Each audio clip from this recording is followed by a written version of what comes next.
Chapter 10:18. Although a year's plan lies in spring, the spring of the first year of the auspicious talisman, once the Qingming festival passed, it was time to end it.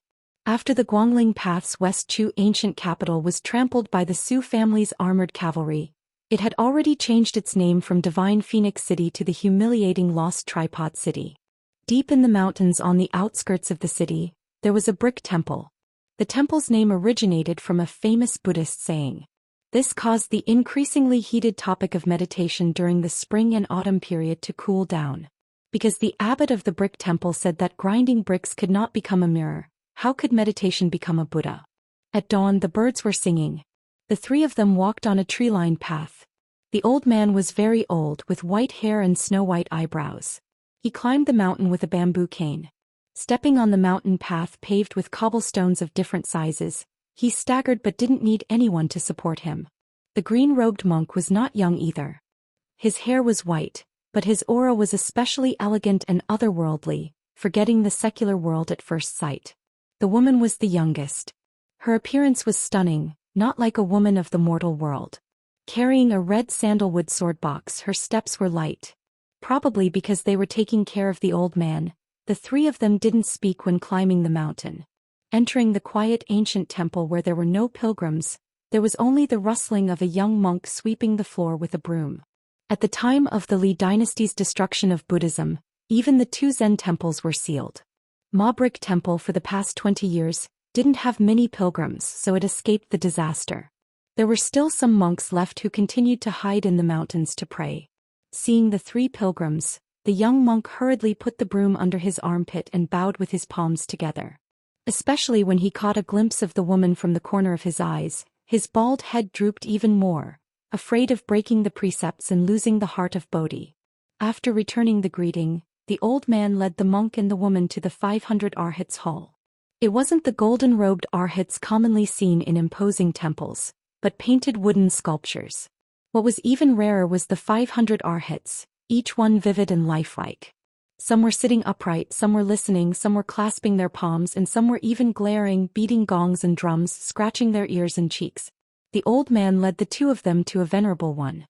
He held a mirror in his left hand, and his right hand tore open the skin of the old man's face, revealing a handsome young man's face. It was enough to stun the onlookers. The old man stood at the foot of the wooden arhat and said calmly, "I heard that the Minister of Rites, Xianxia, carried a large jar of wine into the temple alone on a snowy day in the first year of Yonghui. He died drunk here and his last words were probably drunken words. This old subject knows that in the past, old Xing did not touch a single drop of wine and always advised us to drink and make things worse. I remember one time when His Majesty drank too much and missed the morning court session. Old Xing angrily rushed into the palace to scold His Majesty. If it was not for the Empress stopping him, His Majesty would have almost fought with this old fellow. After that, His Majesty was still angry and privately told this old subject that during the celebration banquet the night before, this old fellow was the one who was the most unkind. Since he did not drink, he poured wine for others and did not even let him off. In the end, old Xing turned hostile the next day. Who would have thought that this old thing who hated the smell of alcohol all his life, would drink himself to death in the end? Minister of Rites, Xing Xianglin, was naturally not a second-level official in Liyang, but the last Minister of Rites in West Chu. He was a fellow disciple of the Grand Chancellor of Shangyin Academy, Qi Yanglong. He was also the teacher of Wang Mingyang who had guarded Xiangfan for 10 years. The old man reached out to stroke the slightly cool Arhat pedestal and said softly, "Old Xing must have come to find Minister Tang of the Ministry of Revenue." Tang Jiahe was the most knowledgeable in this group of people. Originally he looked down on Buddhism, a foreign religion, the most. Unexpectedly he fled to Moshio Temple. As for whether he truly devoted himself to Buddhism or was disheartened, only God knows. Old Tseng and Tang Jiahe did not have the same political views all our lives, but that was still considered a dispute between gentlemen. Dechu's party struggle was not a struggle between officials for power and influence, nor was it a struggle between gentlemen and villains. Looking at it now, it was more like a dispute between gentlemen. The hearts of the people were, after all, still on the side of the Jiang character, the common people. It was just that each of them took different paths, and it was inevitable that scholars would despise each other, which led to a disaster. However, Tang Jia has said two things that were very insightful. He said that all living things in the world could die because of love. Martial artists died on the battlefield, civil officials died in the palace. Men and women were not the only ones who were obsessed with each other. Since people could only die once in their lives, they should always keep it in their hearts and die with kindness. A man is still a blade of grass. He also thinks about the 5 winds and 10 rains. Moreover, people are not plants. However, if Tang Jia really wanted to die, he would die. He was not willing to live an ignoble life. But in the end, this Minister Tang, who had once lost to our side, Chao Tuxiu 16 games in a row, also went back on his word. He fled from Moshio Temple for a few years. Later, perhaps he was afraid that old Tseng and I would find him, so he fled even deeper into the mountains. No one knows whether he is alive or dead. The white-haired old man continued. Great General Song Yuan, who was often lectured by His Majesty to be more literate, should not always be blind in the palace and make a fool of himself. This stubborn old urchin has really gone crazy. The only grandson in his family who had originally secretly passed the Jinshu exam in Yonghui 6th year, was burned alive by him. He also burned himself to death in a dilapidated library that did not have many books to begin with. When our Dechu was at its peak, martial artists did not have saber chi, scholars did not have the air of poverty, women did not have the air of cosmetics, mountain people did not have the air of clouds, and monks did not have the air of incense. It was publicly recognized by the world as the most prosperous era in the 800 years after the Great Qin dynasty. Liyang was only a small dynasty that originated from the barbarians in the north. It had been independent for 50 years, and its eunuchs had been involved in politics for 50 years. The head eunuch Fan Gongliang had killed 1 emperor, 2 princes and 6 concubines in his lifetime, yet he was still able to live out his remaining years in peace. How could such a dynasty who did not understand etiquette, suddenly change after 50 years and inexplicably become the princess of the world? And Ardichu, how could it perish just like that? The monarch was wise, but the fault did not lie with the monarch. The civil and martial officials were loyal, but the fault did not lie with the officials. The common people worked hard, but the fault did not lie with the common people. Thus this old official Sun Shiji wanted to know what had happened. Since dying with remaining grievances was an extravagant hope, he wanted to have peace of mind before he died and know an acceptable answer. This old official was not afraid of bearing the infamy of being a servant of 2 surnames. Just like that, I stood in the court of Great Peace City and coldly watched for a dozen years. But in the end I still could not understand why Dechu had lost so miserably and so quickly. However, this old official recognized 2 people. One was the butcher Su Xiao, the other was the blue-eyed Zhang Julu. It was them who made this old official accept his fate. Su Xiao had done the right thing. A good saber, as long as it was in the right hands, the faster the saber, the less blood the common people would bleed. Zhang Julu had done very well. He had braved the risk of being called the Emperor of the War with Han Xingxian in private and repaired the Zhao family's courtyard until it was airtight. This old official had already accepted his fate, but Chongqing asked this old official to come see you, so this old official came. Not for anything else, but for an old man like me to die in his homeland. That is better than anything else. The 3 people were West Chu's Grand Preceptor, Sun Shiji Chao Chongqing, who had reached the Confucian sage realm at the ruins of Shileibi, and the fallen princess Jiang Anai, whose original name was Jiang Si. Chapter 1019. They drank a pot of tea at the Mabrick Temple. The Grand Preceptor was probably tired of walking and talking, so he stopped talking. Then the 3 went down the mountain and returned to the city. The old man was still the Guangling Taoist administrator in name, and his official residence was on the old site of the 6 departments' official residences outside the imperial city of Lost Tripod City. The Guangling Palace was not in the city, but in Guanyu City, which was in the southeast of the vassal king's territory. The people who should leave Lost Tripod City had left. Most of the people who left after the spring and autumn period ended were the survivors of other fallen countries. Those who should stay were all survivors of West Chu. With Lost Tripod City as the center, there were 6 towns and 18 cities around it. Especially Lost Tripod City, which used the administrator's mansion and Bailu Mountain as the framework to make a comeback, supporting a brand new and vigorous temple. If they won, it would be Dechu. If they lost, the West Chu in the history books of Liang would probably be replaced by Ho Chu. When the 3 went down the mountain, there were more than 100 elite halberd soldiers escorting them back to the city. The Grand Preceptor took the 2 to a restaurant in the east of the city, saying that he wanted to invite Her Highness to taste the reeds. After sitting down on the second floor, the old man laughed softly and said, "Your Highness, this reeds is a delicacy in the world. This old official has to show off a few words of knowledge to enjoy it to the fullest. The reeds are called reeds because they are like migratory birds. Every spring they come to the river outside the spring snow building in Guanyu City and flow upstream along the Guangling River. It is reasonable to say that when they reach here they should be plump and plump. If they are supplemented with the chicken head rice, which is a specialty of Copper Paper City, it will be the most delicious taste in the world. Later on, once the reeds reach Xiangfan City, they will not taste good. However, this old official thinks that it will be difficult to slack off to satisfy my cravings in the future." Jiang and I made a sound of agreement and did not say anything else. When the food was quickly served, she picked up her chopsticks and was about to pick up some food. The old man saw her holding her chopsticks and joked, "Your Highness, we all believe that the higher and longer you hold your chopsticks, the further you will find a partner in the future. I remember when I was young, the older generation in my family always used this to tell us. They were afraid that the women in our family would marry too far away, and the men would marry unknown women when they grew up. At that time, we naturally followed the wishes of the elders and picked up the chopsticks. However, we didn't think that when we became elders, we would start nagging at our children. This is probably an inheritance. A family is like this and so is a country." Jiang and I, who was holding the chopsticks high up in the air, took the opportunity to grab the chopsticks down, which amused the old man. He laughed and said, "Your Highness, don't take it seriously. This old official was just speaking casually.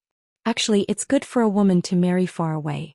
At least she won't be subject to military orders when she's abroad." Jiang and I smiled gently and lowered her head to eat the fish. The fish bones were very soft and didn't sting. Even though she didn't eat fish in the past, she still ate a lot. Chao Chongqing asked for a pot of wine and slowly drank with the old man. He didn't urge him to drink and just drank by himself. After eating and drinking to their heart's content, they paid the bill and walked out of the century-old restaurant. On the streets that were no longer bustling with people, the old man suddenly stopped and said, "Wait a moment." Chao Chongqing sighed and didn't say anything. Not long after, an old man in ragged clothes walked out from an alley and knocked on the clock in broad daylight.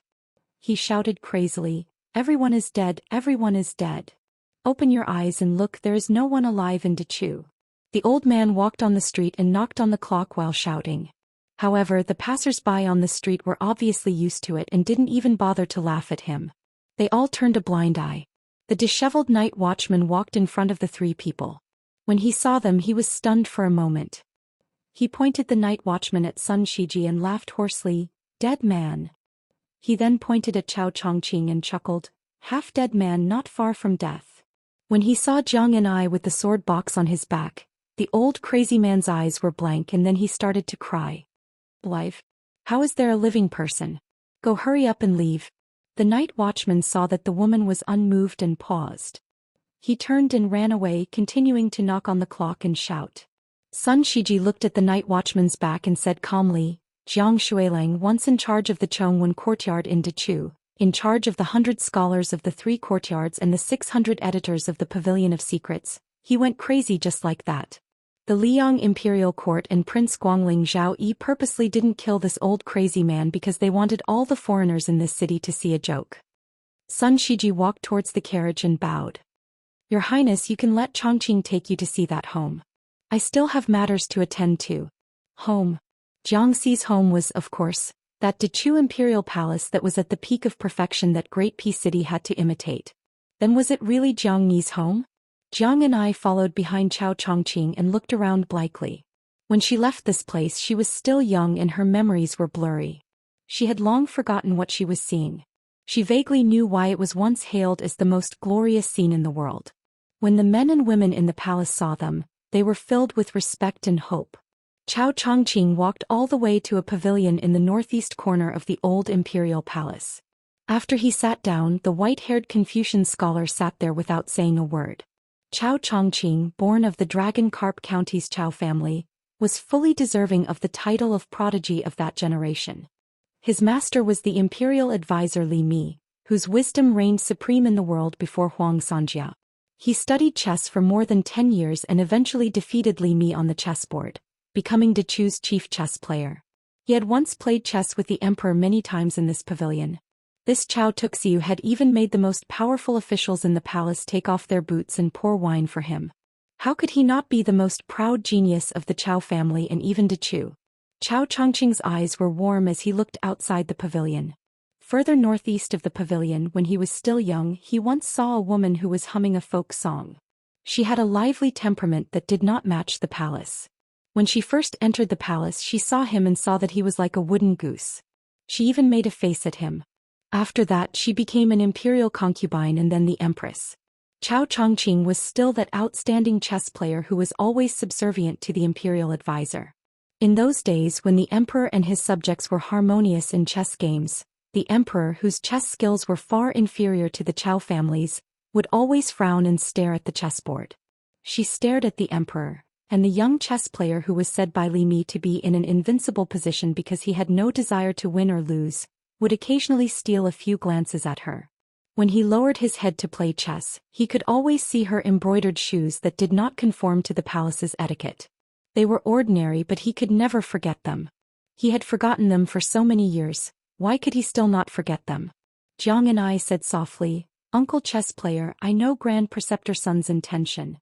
He wants me to be a good princess and I will do it." Chao Chongqing came back to his senses. He laughed softly and said, "Your Highness the princess, don't mind this old man's nagging. Fighting for the country is a man's business. A woman should just look at the country." Jiang and I smiled knowingly, but then she was deeply worried. The secret letter said that the ceremony directorate head eunuch Song Tonglu's Shifu, an old Diao temple disciple, was escorting a coffin to the south. It was clearly the Gao Shulu mentioned by Huang Longshi, who was specially used to deal with you, Uncle chess player. Under the celestial beings, all are ordinary people, not immortals. Under the way of heaven, all are small Daoists, not big Daoists. But this big devil head, after all, has the legendary realm that is one level higher than the immortals on earth. Chao Chongqing smiled and said, "It's all right. The courage of an ignorant man, this subject is not bad." Jiang and I wanted to say something but hesitated. Chao Chongqing said softly, "Princess, there is no harm in taking a look around. This subject will sit here for a while." Jiang and I nodded and left with the box on her back. Chao Chongqing sat alone in the pavilion and closed his eyes. A moment later, Chao Guanzi, who had a one-stone astrological phenomenon, seemed to have gone back in time. When he opened his eyes, he was no longer the martial art master who could pass through the Liang Imperial Palace like walking through the corridors. He was no longer the mad scholar who could display the ultimate bravery of a martial art master to the fullest. He had only become the young but high-spirited chess player. He had a smile on his face, his two fingers pressed together as if he was holding a chess piece. On the empty stone table, the chess pieces flew down like they were flying. West Chu had black clothes, unparalleled scholars. Chapter 1020. The chapter is nearly 7,000 words long. This is the only chapter I'm uploading today. The next chapter will be the last chapter of the third volume, He Xinliang.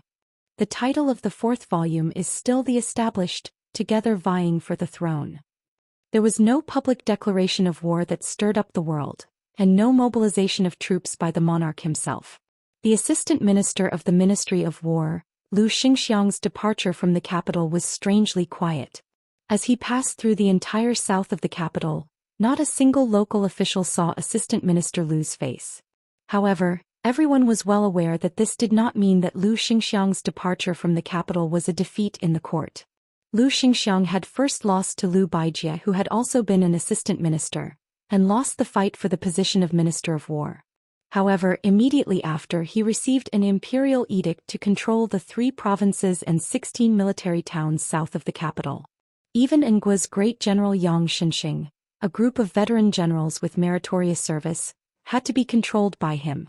Lu Xingxiang's cavalry was no more than 300 riders. In this half-open, half-hidden expedition to the south, the court had temporarily not mobilized a single soldier of the capital's military strength. As for West Chu's eagerness to make a move, it seemed that they were still observing from the sidelines. Lu Xingxiang, dressed in civilian clothes, led his personal guards to rest at Yulu Pass, but did not enter the city. Instead, he temporarily set up a large military camp outside the pass. When the captains of Yulu Pass heard the news and hurried over, If nothing unexpected happened, the assistant minister who was about to temporarily receive the rank of great general according to Liang's laws, received them in the rough and crude camp. There was no fine wine or fine food, no singing or dancing. Minister Lu used simple tea and plain food to send them off. However, this gave the captains a reassurance.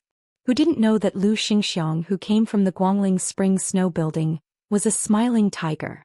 When he didn't smile he was fine, but when he did he would eat people. Yulu Pass was located at the intersection of Pingfan, Guangling and Huainan roads in Jingji.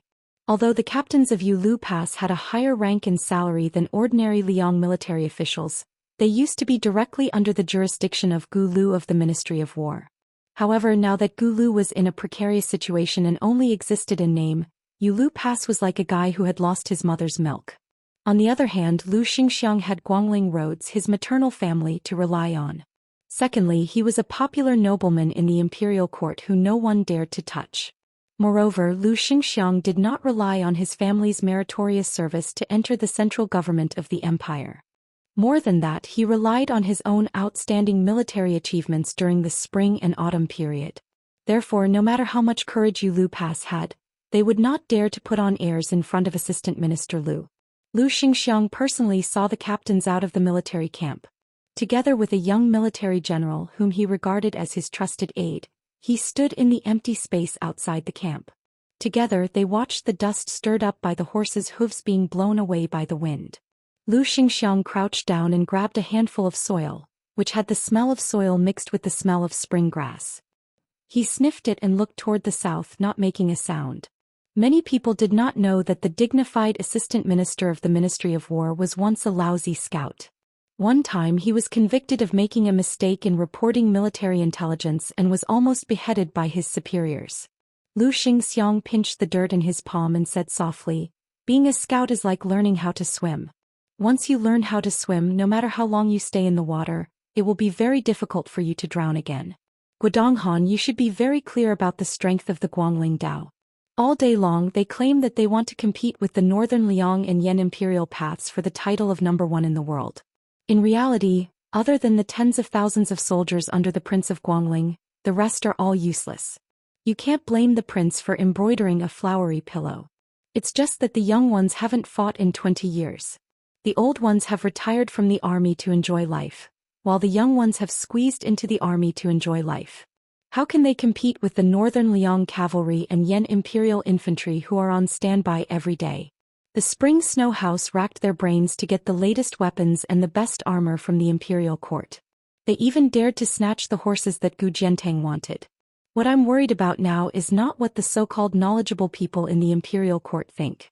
They all think that the biggest hidden danger is that the old generals like Yang Shenxing and Yan Zhenxuan are not willing to listen to orders and fight on their own. I'm afraid that the Western Chu that doesn't have enough soldiers at the beginning of the war will be able to fight with momentum as soon as they start fighting. Like a rolling snowball, they will be able to wipe out the elite soldiers of the Guangling Dao. They will have weapons, armor and even the morale of the army. In a place like the Guangling Dao, the remnants of Western Chu have occupied all the land and resources. From the end of last year to the spring of this year, the Ministry of War and the Imperial Court kept sending news of the sudden deaths of military officers and lieutenants. Without exception, these people were the thorns that the Imperial Court planted in the Guangling Dao. In the end, they all died mysteriously. Some were strangled to death by their concubines in bed, some were poisoned to death by their maidservants when they were drinking, some were stabbed to death by their aides when they were discussing matters, some were hacked to death while patrolling the camp. Even Grandfather Huan, who had always been kind to Gu Lu, was furious. He came to the Ministry of War and scolded me and Lu Baijie. In the end, he even scolded Great General Gu. He scolded the entire Ministry of War as a bunch of good-for-nothings. He said that the management of the Guangling Dao's northern border was a mess. The military officers that were sent there had only been scraping the land for 20 years and not a single one of them had won the hearts of the people. He also said that the heads of the spy agencies set up by the imperial court should be executed. Our Minister Lu can still be considered unyielding. He talked back to Grandfather Huan on the spot and was almost kicked by him. What can I say? I can only watch. But I really didn't expect that Grandfather Huan, who is already so old, would almost kick Minister Lu in the chest. It seems that he still has a few more years to live. This is a great thing. Lu Xingxiang put the soil in his hand back on the ground. After laughing, his expression became serious again. They haven't even fought a single battle, yet they are already thinking about how to celebrate and receive rewards, and how to divide the military merits. I don't know where their arrogance comes from. The honest young general stood beside Assistant Minister Lu. He laughed and said, Ren too is dead, but the imperial court still has one of the 4 great generals of the spring and autumn period, Gu Jiantang. There is also Qin Jibao and Yu, a genius in the art of war. How can they not be confident? In addition, several of the vassals are on their way to quell the difficulties. Guangling Dao already has Zhao Yi, who has a powerful army in his hands, to suppress the situation. If I wasn't familiar with the foundation of Guangling's elites, I would also think so. Lu Xingxiang dismissed it with a laugh. He reached out and patted the ground. He sighed and said, the waves are formed between the waves and the wind rises at the end of the green duckweed. After the awakening of the hibernation, 100 insects swarm out and move at the sound of the wind. Guodong Han smelled the cool breeze on his face. He chuckled and said, this general smells the scent of blood. Lu Xingxiang stood up as if he wanted to vent the pent-up anger in his heart. He forced a smile and said, Yang Shenxing and the others all think that it will take at least 3 months and at most half a year. With a light kick they will be able to crush West Chu, this dead but not yet dead spring insect between summer and autumn. No matter what I say now, they won't listen. It would be better to let them rush up and give Chao Chongqing a slap. Only when they feel the pain will they understand who is the one who can truly give orders in this protracted war. However, this also has its drawbacks. In half a year I will be mediocre and unaccomplished. I am destined to be barked at by hundreds of dogs in the capital. Who knows, there might even be dead officials who will splash dog blood all over me. Back then I saw with my own eyes what kind of situation Su Shao was in. Therefore this time I have some confidence. The key is whether or not His Majesty the Emperor has enough patience. If you are unlucky, you can pack up your things and prepare to go with me to the Tu Liao to make up for your mistakes. But if you are lucky, when the time comes, as long as my Lu family's light cavalry can display their skills to the fullest, you will be able to become a 3rd-rank general with real power. Guodong Han grinned and said, all right. In any case, this general only believes in one thing in this life. If I follow the general, I will definitely have meat to eat. Lu Xingxiang did not comment. Guodong Han suddenly asked carefully, I heard that during this trip to the south, His Highness the Crown Prince leisurely went to Dragon Tiger Mountain and Earth Lung Mountain and many other places. In Guangling Dao and Gongnamdu he made friends with many people. Everyone in the court praised him endlessly. He has the style of a crown prince. Moreover, there are rumors that His Highness does not agree with the heavy taxation of Guangling Dao. He also has some slight objections to the destruction of Buddhism.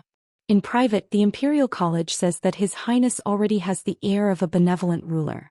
That right chancellor with the surname Jin seems to be quite close to His Highness the Crown Prince. This guy originally had a bad relationship with Yao Baifeng and was kicked out of the house by the Grand Secretary and Grandfather Huan. He was very miserable. Many scholars were so scared that they did not dare to go to the Jin mansion to drink. Who would have thought that he would make a comeback? Lu Xingxiang frowned and said, you are a martial artist who has not yet achieved success. Don't talk about interfering in the court, you can't even interrupt. In the future, if I hear this kind of nonsense again, you can go be a coachman. Guodong Han said with a bitter face, I will remember. Lu Xingxiang suddenly laughed coldly and said in a low voice, soft-hearted and not practical. Compared to his old man, he is thousands of miles away. If the court succeeds in removing the feudal vassals, he can still make do. Otherwise, if they hand over the country to him in a hurry, I think it will be difficult. The impatient Guodong Han hurriedly nodded and said, like I said, His Highness the Crown Prince's shrewdness is not shallow, but he used it in the wrong place. Lu Xingxiang was indeed a smiling tiger. He put on a fake smile and said, in any case, there are no big battles to fight in half a year. You can go be a coachman for half a year. Guodong Han was stunned. Just as he was about to make a scene, Lu Xingxiang had already turned and walked towards the barracks. Chapter 1021. His Highness the Crown Prince had snuck out of the capital to travel in the south. Zhao Ji, the most powerful and dignified mother-in-law in the world, had made a few trips to the Eastern Palace. She didn't talk about anything important, just chatting with the most respected daughter-in-law in the world, Yan Donggu. Zhao Ji presided over the imperial harem, and the concubines vying for her favor left one by one. No matter how young, beautiful, or talented they were, no matter how illustrious their family backgrounds were, they couldn't beat this woman who didn't have outstanding looks. Moreover, the Empress Zhao Ji seemed to have received a great reputation in the eyes and mouths of all the officials. There were very few voices of dissent. Today in the Eastern Palace, other than the Empress, even the Zhao family's son took time out of his busy schedule to come to Yan Donggu with Zhao Ji. He even had Song Tonglu, the head of the ceremony directorate, bring a few jugs of very authentic Baoyang green ant wine. The family of three didn't have too many formalities. They just boiled the wine and tasted it to warm their hearts. The place to drink was under a finely carved mahogany bird cage. Inside was a clumsy parrot that mimicked the crown princess's words. For some reason, it had caught the eye of the crown princess and had always been favored. Women were not allowed to interfere in politics. This was an iron law passed down from the ancestors of Li Yang. Therefore, before Li Yang unified the spring and autumn period, no matter how the eunuchs in the border towns tried to harm the Zhao family, since the emperor couldn't have pillow talk, there was no fertile ground for the relatives to interfere in politics. In history there were relatives of the Zhao court who held power, but it was much better than the previous courts with various surnames outside of Li Yang. However, the Zhao family's son clearly had a whole new level of respect for Yan Donggu, this daughter-in-law who had entered the rankings as a female scholar. He made an exception and talked about some military and state matters. Even Zhao Ji couldn't hide her surprise. This shock spread until the couple left the Eastern Palace. The emperor wasn't in a hurry to go back and deal with the memorials that had piled up over the years. He walked side by side with the empress under a vermilion-high wallpaper. With his hands behind his back he kept looking silently at the blue sky. Song Tonglu of Great Martin Temple, who had inherited the power of Cat Han Xianxia, followed from a distance with his back bent. The world's leading eunuch, who didn't look like a eunuch, had a faint shadow between his brows. The Zhao clan's son suddenly stopped and said, "Establishing myself at 30 and establishing a family and career, I have accomplished both. Marrying you and ruling the world, I have no regrets in this life." And Gu and Zhang, and the Emperor Gu and have. As a result, I offer sacrifices to my ancestors every year. My conscience is clear.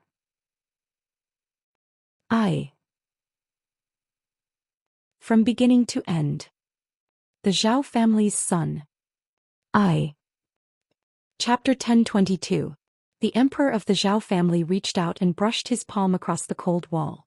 He suddenly smiled and said, "That year, under Yuan Binqi's persuasion, I led troops into the palace without permission. I walked this path. At the time I was very afraid. I only had one thought. If I succeeded, I would be the first to tell you the good news. If I failed, you would be the one to mourn for me. At the time I was just an imperial son. The reason I wanted to be emperor was to defeat Su Xiao so you would not have to envy that female sword immortal surnamed Wu. Men who doesn't want face. As for Su Xiao, I do not deny that personal grudges came first and national grudges came later. When this human butcher was young, he could sit with the previous emperor in the hall of martial heroes to drink and chat until dawn. As his son, I could only watch from afar and envy. How could I not want to go to the frontiers and attack Beimang? But in this matter I did not do well. Without the great wars that Baoyang had participated in, the national treasury was depleted and the people were angry. If Yuan Binqi had not scolded me awake, not to mention Zhuan, becoming the crown prince, I might not even have been emperor. Speaking of this, I know that female surnamed Wu is the same as you. In reality you do not like her because you both have great ambitions. Zhuan is too smart. He knows everything but he does not say anything. Smart people like to go down a dead end. I was fine because I had Yuan Binqi, this clumsy strategist who seemed to be possessed by a god. It was like he had opened the heavenly eye and helped me keep an eye on Great Peace City and the entire world. But you know better than anyone how my body is. If I leave and Yuan Binqi also leaves, who will suppress Zhang and Gu? This time the white-robed monk that I admired very much entered the capital. He said that his new calendar could guarantee that the Zhao family would have 80 more years, but the world would have 80 more years of peace. The Zhao family would have to pay a great price. I refused without hesitation. At the time, I did not even dare to look into Yuan Binshi's eyes. Because of this, I was not at ease with the two factions of officials led by Zhang and Gu, because behind them were people like Zhao Yuling and Yin Maochun. Most of them were poor scholars. Their gazes would involuntarily be placed outside the imperial court. Someone had to nip this in the bud. In the past, many of the famous officials who did not hesitate to fight to the death with the emperor were just using their deaths to show their sincerity. They wanted to step on the emperor's shoulders and leave their names in history. These scholars had been narrow-minded for thousands of years. I could tolerate them and even indulge their impudence. But Yin Maochun and the other officials were not the same. Probably because they had Zhang Julu as an example, they immediately became smarter and more tactful. They knew how to achieve their ambitions. Their methods were skillful, and they did not neglect their reputation and scholarly achievements. They did not want to be the emperor's performers, nor did they want to be foolishly loyal officials who would carry a coffin and bang their heads against it at every turn. In the imperial court of Liang, one or two of these pillars would not be a problem, but they were all like this. Each of them was old and cunning. How would Zhuan deal with them in the future? Zhuan was not like me, who had usurped the throne while covered in blood. Although the traces of the blood had long been washed away by the rain and snow in the imperial palace, Zhang Julu and the others still remembered it. However, when Zhuan was sensible, he already knew that he would wear the imperial robe and sit on the imperial throne. It's true that he can endure, but to be an emperor he still needs courage. Zhuan has now gone astray, thinking that if he were to go against me, he would welcome the famous monks in Gongnamdu when I destroy Buddhism. If I wanted to destroy West Chu with an iron fist, he would plead for the people of the world. He thinks that this is his courage as the crown prince. If my Zhao family did not have internal and external troubles without Beimang, Beiliang and Zhang Julu, it would be fine. It's not bad for him to have such thoughts, but now is not the time. Zhao Zi's face was pale. The emperor of the Zhao family clenched his fist and gently slammed it against the wall. Zhuan can't see that the imperial court in the future will not be a struggle between factions, but a more complicated situation. It will be a struggle between the sons of the rich and poor, and will no longer revolve around the imperial throne. Yuan Binshi said that this is the trend of the times. I didn't believe it in the past, but now that I've seen it with my own eyes, I have no choice but to believe it. Yuan Binshi also said that the dragon climbing technique of the past was already at its peak in officialdom, but it was no longer useful. He was waiting for someone who knew how to use the dragon slaying technique to keep the emperor in check to surface. Once this person appeared, it would be more terrifying than the previous separatist regime in Liang. Zhao Zi, do you think I can only wait? Is this what it means to know destiny? So even if Yuan Binshi can't find this person and I can't see this person, I have to first take down Zhang Julu, who opened the dragon gate for the poor people in the world. Since the door is already open and the general trend is like this, I don't want to go against the trend. But as the reigning emperor, taking down Zhang Julu, who is in the capital, and increasing Zhuan's chances of winning can't be more difficult than dealing with Su Xiao, who was far away in Beiliang back then, right? Zhao Zi's lips trembled as he asked, when? The emperor of the Zhao family took a deep breath and said gloomily, the remnants of West Chu are all dead. A young man with a grass root in his mouth looked at the yellow mud jars and felt a little depressed. He glanced at the handsome man beside him who wore a yellow crown and was dressed in black with large sleeves. It was somewhat unexpected. Mr. Nayland, who had a morbid obsession with cleanliness, didn't show the slightest bit of anger even though he was stained with so much yellow mud. Instead, he reached out and pinched off a piece of mud that hadn't dried yet and gently crushed it with his fingertips. In addition to countless mud jars that were said to be sold for 3 taels of silver, there was also an old man who was sitting on a small wooden stool and kneading mud to make the embryo of a jar. He was covered in mud. When he saw Zhao Zhu and Mr. Nayland, who came from afar to see this old man, he didn't say anything. It was obvious that he was determined to finish the work at hand. The bored young man raised his gaze and looked at the old couple standing in the distance. Mr. Nayland said that one was a remnant of the southern Tang royal family, and the other was a local. They were indeed ordinary people who had been dealing with mud jars all their lives. Mr. Nayland also asked him to guess who was the spy and who was the ordinary person. Zhao Zhu's intuition told him that the old woman who was faintly charming in the past should be the old southern Tang royal family. As for the silly old man beside the old woman, he didn't seem to be a top master who could escape Zhao Guo's search. Mr. Nalan Yusi, who was known as the real king of southern Jiang, took a few steps forward and squatted at the feet of the old man on the small stool. He smiled and looked up at the only remaining spring and autumn demon in the world. He said with a smile, "Oh Huang Lao Nong, your complexion is ridiculously good. Is this the final radiance of the setting sun?" The old man glanced at Nalan Yusi and said flatly, "Curse me to die? Is this the etiquette of asking for help?" Mr. Nalan, who was as gentle as a beauty, smiled and said, "I'm almost kneeling down. What else do you want? I, Nalan Yusi, have never knelt down to anyone in my life except for my parents." The old man sneered and said, "Do you want me to expose your background in front of Zhao Zhu, that little bastard?" Zhao Zhu rolled his eyes. Nalan Yusi hurriedly waved his hand and begged for mercy. "I'm afraid of you, the omniscient Huang Sanjia. Just take it that I'm bragging. I beg you to keep your mouth." It was Huang Longshi who occupied the top 3 of the spring and autumn 13 grades, and he sneered, "You guys came early. It's not the right time. Is it your idea or that little bastard's idea?" Nalan Yusi thought about it carefully. "Yes. We have to give face. It's not like we're here to fish in troubled waters. We're just here to witness Chao Zhangqing's final glory. If we miss this, how boring would it be to live?" Huang Longshi sneered and said, "Why don't you die if you're bored? You only know how to disgust people. No wonder you can't compare with Li Yishan in your life." Nalan Yusi shook his head and smiled. "It's hard to say who is stronger between Li Yishan and me. You don't have the final say." Huang Longshi had a strange and sarcastic look. "You have to go to the underworld and listen to him personally, right?" Nalan Yusi stretched out his hand and touched his eyebrows expressionlessly. Huang Longshi waved his hand and intentionally or unintentionally threw a few drops of yellow mud on Nalan Yusi's face. "Go away. I have a few words with the little bastard you like." Nalan Yusi gently wiped away the stains, stood up and beckoned to Zhao Zhu. This distinguished strategist who wore the spring and autumn double armor was actually only 1 armor less than Huang Longshi slowly walked away. Huang Longshi squinted at King Yanqi, who was standing in front of him, and His Royal Highness. "Zhao Zhu, who do you think you are? When I see your father, he has to obediently sweep the bed to greet me. Squat down." Zhao Zhu smiled mischievously and simply sat down. "I don't listen to you, but I have enough etiquette, right?" Huang Longshi's words were playful. "You're quite similar to someone's temperament." "Hey, I know the answer. You can get out of here." Zhao Zhu stared and said, "What?" "Surnamed Huang, I took the risk of being stripped of my hereditary title by the imperial court to come to see you. Are you just teasing me like this?" Huang Longshi glared back. "Are you going to get out or not?"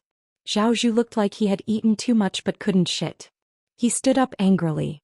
Just as he was about to turn around and do something, he heard Huang Longshi say, "Want to fart? You have to take off your pants first. Otherwise, you should consider the consequences." Zhao Zhu muttered. He ran to Nalan Yusi's side and asked curiously, "Can this old man really predict the future?" Mr. Nalan, who was standing on the edge of the mud tank pile, looked at Huang Sanjia and said calmly, "I don't believe it, but he did it almost every time." Zhao Zhu made a no sound. Nalan Yusi habitually pinched Crown Prince Yanqi's earlobe and chuckled softly, "It doesn't matter. He's not a real immortal. He's an arrow at the end of its flight and is about to die. Why are you angry with him? Let's just respect the old." Zhao Zhu looked helpless and gently patted away Mr. Nalan's slender and white hand. Huang Longshi suddenly stood up and gave Nalan Yusi an extremely evil prophecy. "Nalan Yusi, you have to die in front of me and Yuan Binshi." Zhao Zhu's face changed dramatically and Nalan Yusi was silent. Nalan Yusi closed his eyes and fell into contemplation. Then he bowed to Huang Longshi, who had already sat back on the bench, and disappeared. Respect to him, respect to himself, respect to Li Yishan, whom he once admired when he traveled to various countries. Respect to them was also the last spring and autumn. Chapter 1023.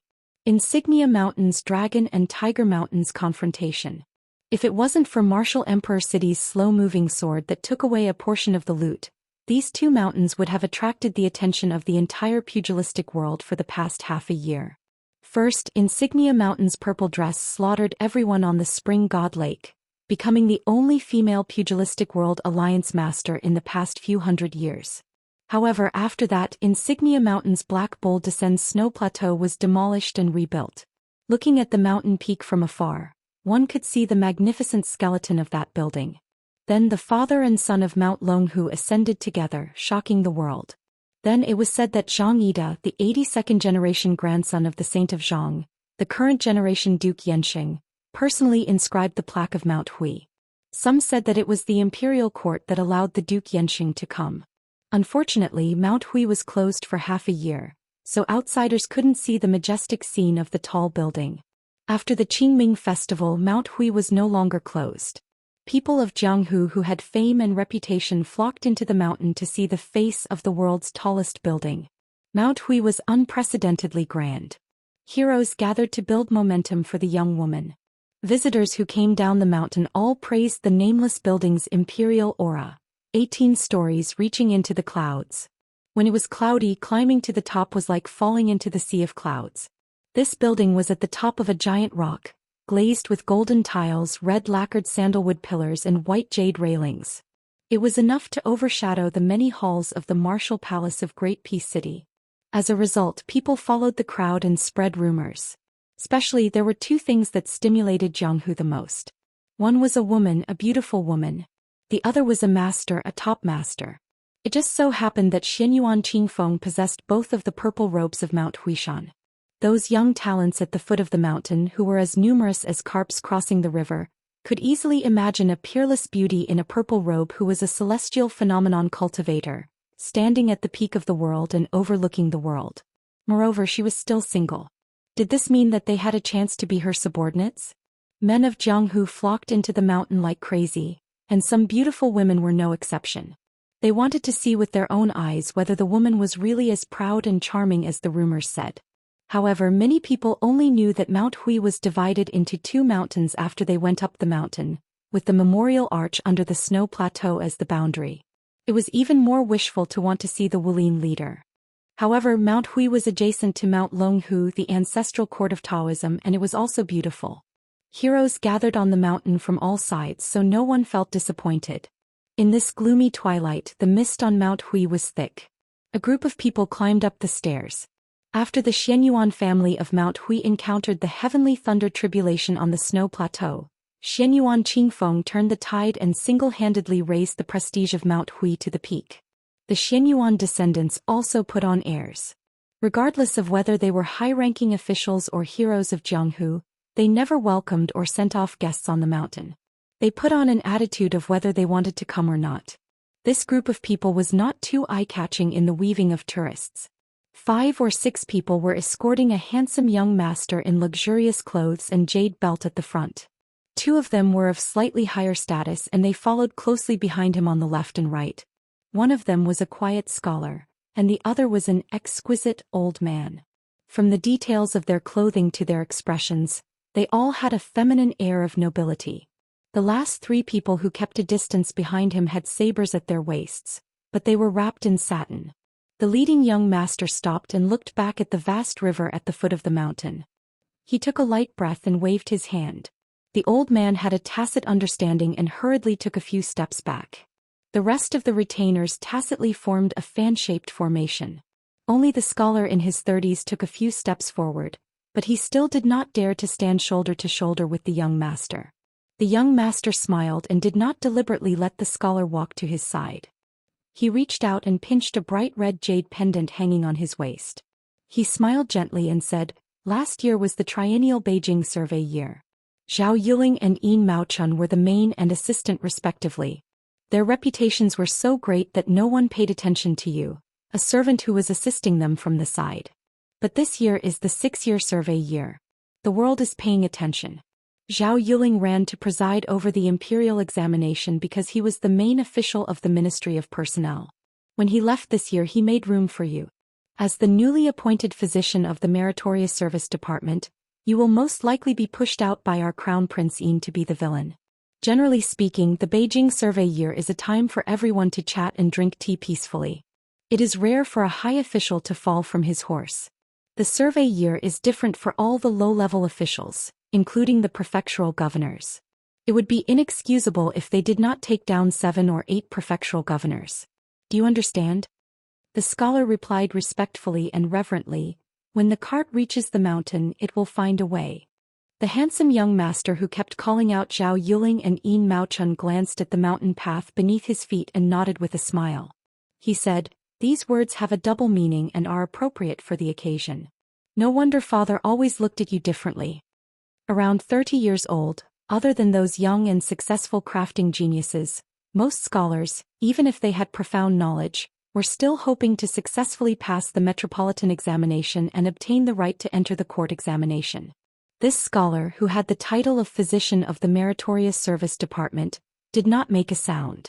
The common people all knew that the prefectural governor was a high official, and the provincial governor was a high official of the border. As for the second-rank minister of the 6 ministries, how high of an official would that be? But what were the physician of the Meritorious Service Department and the daily manager? He had never heard of them. The young master who was casually chatting with this person naturally knew. He rubbed his hands together and sighed. He looked at the river that flowed year after year and sighed. He said, "Those who should know that you came from a poor family in Beiliang. Back then, in order to enter the capital for the imperial examination, you had to sell poetry and literature to Beiliang to earn 300 taels of silver from His Royal Highness. Your results in the court examination were mediocre, and for some reason, you were stuffed into the Eastern Palace to lecture. Then for some reason, you became the daily manager of the Emperor's personal attendants. It's a pity that my intelligent wife has always disliked you. She even told me that I'm playing with fire by getting close to you. Actually, you and I both know that you are not a spy that Beiliang deliberately placed in the court. But I am very curious and have always wanted to ask you, what do you think of the young man who has been usurped as the king of Beiliang? The scholars from Beiliang, no matter old or young, all curse the Su Fingyin to death, as if they have an irreconcilable enmity. I am tired of listening to them. You are different. All these years you have been very tight-lipped and have not said anything. Why don't you tell me some of your true thoughts today?" The scholar smiled calmly and said, "His Royal Highness used to be. In fact, I did not dislike him. At that time this official was only a poor scholar and was embarrassed. 67 poems with a total of 1,226 words. I braced myself and offered him 60 taels of silver. When he heard this, he became angry and said that I was scolding him. He roughly looked over the pile of wasted poems and stretched out his hand to this official and said that it was worth the price. He then threw 500 taels of silver to this official, not 300 taels as the crown prince said. However, the silver was indeed 300 taels of silver. There were also 4 banknotes. This official has always kept them in a book. These years, whenever I feel tired from studying, I will flip through that book. If you want me to put in a good word for His Highness the Crown Prince, I won't go so far as to say that this lowly official was willing to do so. At that time we were both willing parties, so we didn't owe each other anything. In fact, if Su Fingyin was just a local official, I wouldn't mind helping him out in this evaluation. I would even give him an A-grade evaluation. But since he is a vassal of Northern Liang and a pillar of the imperial court, it is not this lowly official's turn to curry favor. However, if you want this official to go against my conscience and make a fuss with someone, this official will be too difficult for this official. It is not easy to be an official. Although it is relatively easy to be a person, one cannot be too careless. The scholar referred to the young man as the crown prince. In Liang, other than Zhao Xuan, there was no one else. There were many vassal kings and His Royal Highness, but there was only one crown prince. However, for some reason, Zhao Xuan had returned from Gongnam-do after appreciating the Zhenren's Ascension Assembly at Mount Longhu, which was close at hand. Crown Prince Zhao Xuan pointed at this scholar who was unwilling to be careless and laughed heartily. "You are making oblique accusations. You are scolding both Jin Sanlang and me. However, honesty is more important than anything else. You were the only one who raised many objections when Zhao Sun wrote to the imperial court. At that time the entire capital was full of praise for Zhao Sun, who was still His Royal Highness. You were the only one who said what was right. You were the only one who pointed out what was wrong and filled in what was wrong. You were the only one who wantonly attacked what was wrong and did what was wrong." Later, the 2 masters of the Song family passed away one after another. When it was time to confer posthumous titles, you jumped out and caused bad luck. You angered Father Emperor in private, so he threw you to Zhao Yuling and Yin Maochun, those 2 old foxes, to suppress.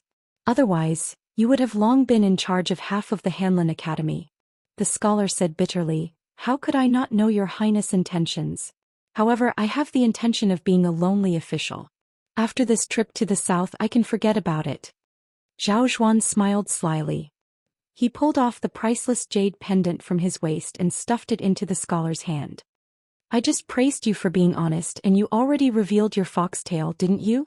Zhou Xian slightly restrained his smile and said in a low voice, I know what you really want.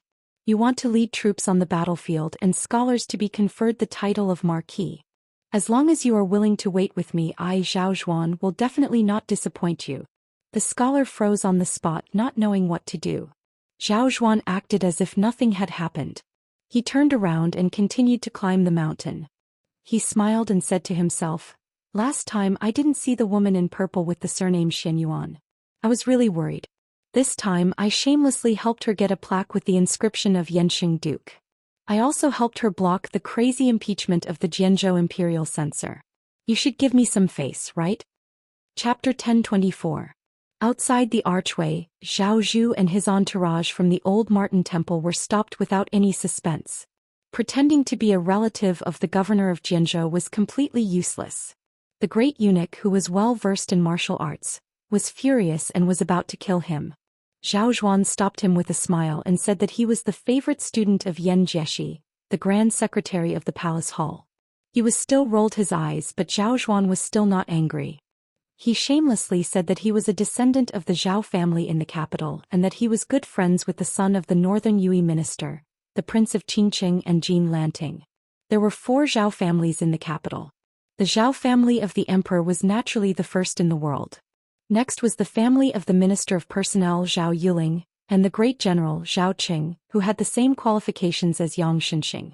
The last Zhao family was relatively shabby. They only had an assistant minister of the capital and a provincial governor of the border. But in the local area they were still a first-class family with great power. However, the steward guarding the archway scowled coldly and told Zhao Xuan to scram, saying that Mount Hui had a grudge against Zhao Xuan. He then pointed his nose to the sky and pointed at the neighboring Mount Longhu, asking if Zhao Xuan understood. The old eunuch, who could make Jianzhou tremble with a sneeze, was completely expressionless. The crown prince, on the other hand, was as good-tempered as ever. He was amused and laughed uncontrollably, repeatedly saying that he understood. The steward with little authority at the archway was so rude and unreasonable. Fortunately, a guest from Mount Hui who happened to pass by knew the severity of the situation. He hurriedly apologized and quickly went to the tall building to pass on the message. Not long after, he returned to the archway with a stiff face. He wanted to say something but stopped. Zhao Xuan asked considerately, So it was your mountain lord who told me to scram down the mountain? The guest smiled awkwardly and did not deny it. Zhao Xuan smiled politely and said, It's fine, it's fine. I'll have to trouble you to go to the archway again and inform the mountain lord that Zhao Xuan from the capital has come to visit. Please ask her to give you some food. The official, who was not familiar with the politics of Liang, did not think too much about it and ran back to report. As a result, Zhao Xuan waited for a long time, but he did not even see the figure of that person.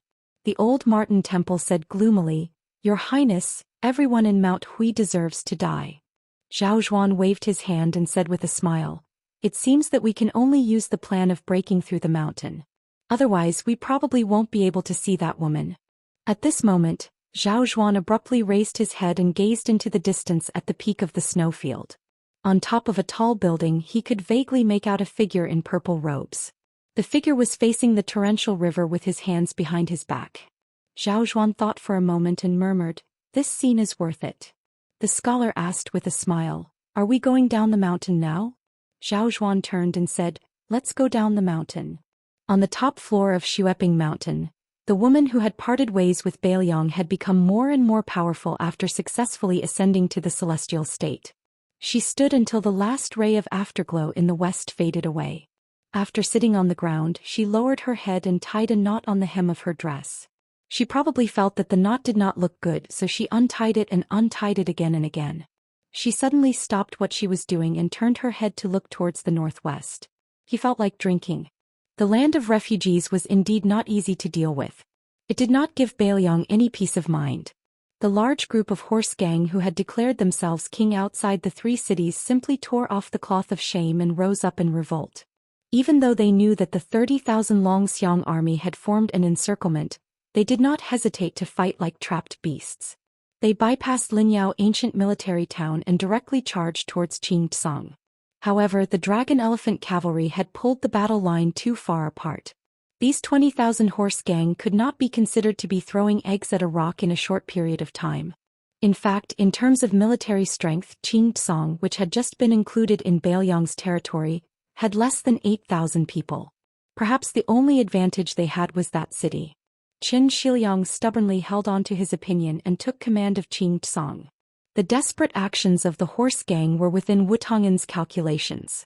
However, Qin Shiliang had given Su Fengyan a big problem. Originally, Qingtsang was dispensable. Su Fengyan wanted the horse gang to break into the open from the dark. So what if he gave them a broken city that had nothing to do with being invulnerable? Moreover, Bailiang's soldiers were all experts in cavalry and infantry. Qin Shiliang's reckless actions did not follow common sense. Su Fengyan was annoyed and could only let Yang Guangdou and Chao Wei, who were supposed to finish in Yuzhou, rush to Bailiang's fourth prefecture, Liuzhou. In addition, Su Zhao's adopted son, Qi Dangua, who took charge of the 6,000 iron floating II cavalry. He was called the Protector Provincial Governor Yang Guangdou. Naturally, he went on a killing spree. Since they were determined to fight, they would not be polite to the refugees. Moreover, if the horse gang dared to rebel, there would definitely be Beimang's southern dynasty to take care of them. Perhaps a big battle was still to come. The 20,000 horse gang was most likely just an appetizer. Su Fengyan was also worried that the southern dynasty would suddenly have a real power general who wanted to go to the refugees' land. If he really made a hole in Beimang's front line in Liuzhou and created a perfect passage and supply line to the south, the wavering Linyao and Fengxiang might fall to the southern dynasty's side. In this way, the War of Liangmang would be forced to ignite in advance. Bailiang's territory was not too vast in the east and west, so it was not suitable for a battlefield to appear in each of the three prefectures.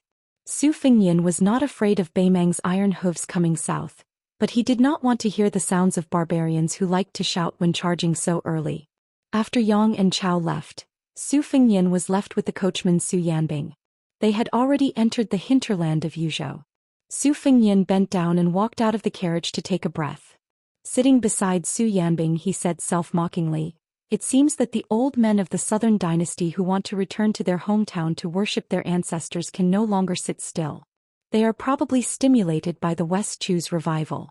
While they still have strength, they want to cooperate with the West Chu. Now I am worried that Qingtsang city will not be peaceful. The horse gang is nothing to be afraid of. What I am afraid of is that once Qingtsang city is lost, the refugees will have a taste of the benefits and take advantage of the situation to rise up in rebellion. My trip to Qingtsang and my efforts to send Buddha to the west will all be in vain. This one-track-minded Qin Shiliang, if the next time I see him, it will still be his corpse. Even if he is lucky enough not to die, I will beat him half to death." Su Yanbing said calmly, "With the 800 Phoenix Battalion as the backbone of the city defense, Qingtsang city should be able to resist for a while. However, there will not be many who will survive. Now we have to see if there is a master from Beimang hiding among the horse gang." Su Fengyan's face was gloomy. He leaned against the wall of the carriage and said calmly, "Now I will still feel sorry for the losses of the Phoenix Battalion. When the battle really starts in the future, I will probably not even feel sorry for them. In the end, I will be completely numb. The number of people who died will only be a general number reported by the military intelligence." Su Yanbing said calmly, "Isn't it all like this in war? The old soldiers who followed the general to Bailiang have all seen the people around them die one by one. Don't feel sorry for them. I have raised them for 20 years. To put it bluntly, they are like dogs. When it is time to bite, they have to bite with all their strength." Su Fengyan shook his head and said, "After all, they are not dogs." Chapter 1025. Su Yanbing laughed and said, "Since you're a human, then there's a saying that you should die because you deserve to die and you should die a worthy death. Right now the Su family only has you two brothers. Two men, one of you has already personally entered the battlefield and the other one didn't hide. What else do you want? Don't tell me you want the second Junju to also go to the battlefield and fight. There's no reason for that. Whoever dares to talk to me about this kind of reasoning, I Su Yanbing don't care who they are, I'll talk to them about my Su Yanbing's reasoning.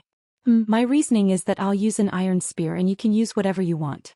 It's fine even if you bring out a large formation like a catapult.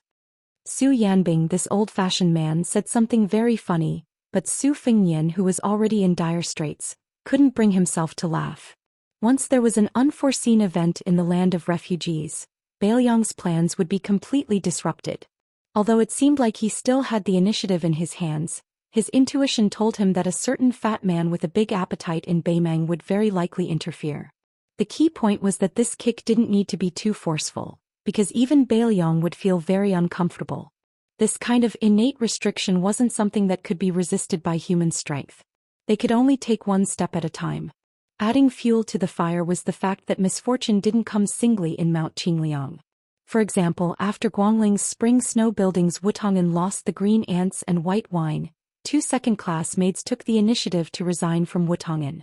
Whether they were disheartened or grieved over the loss of their own kind, they resolutely left Wutong'an and became ordinary maids in other courtyards.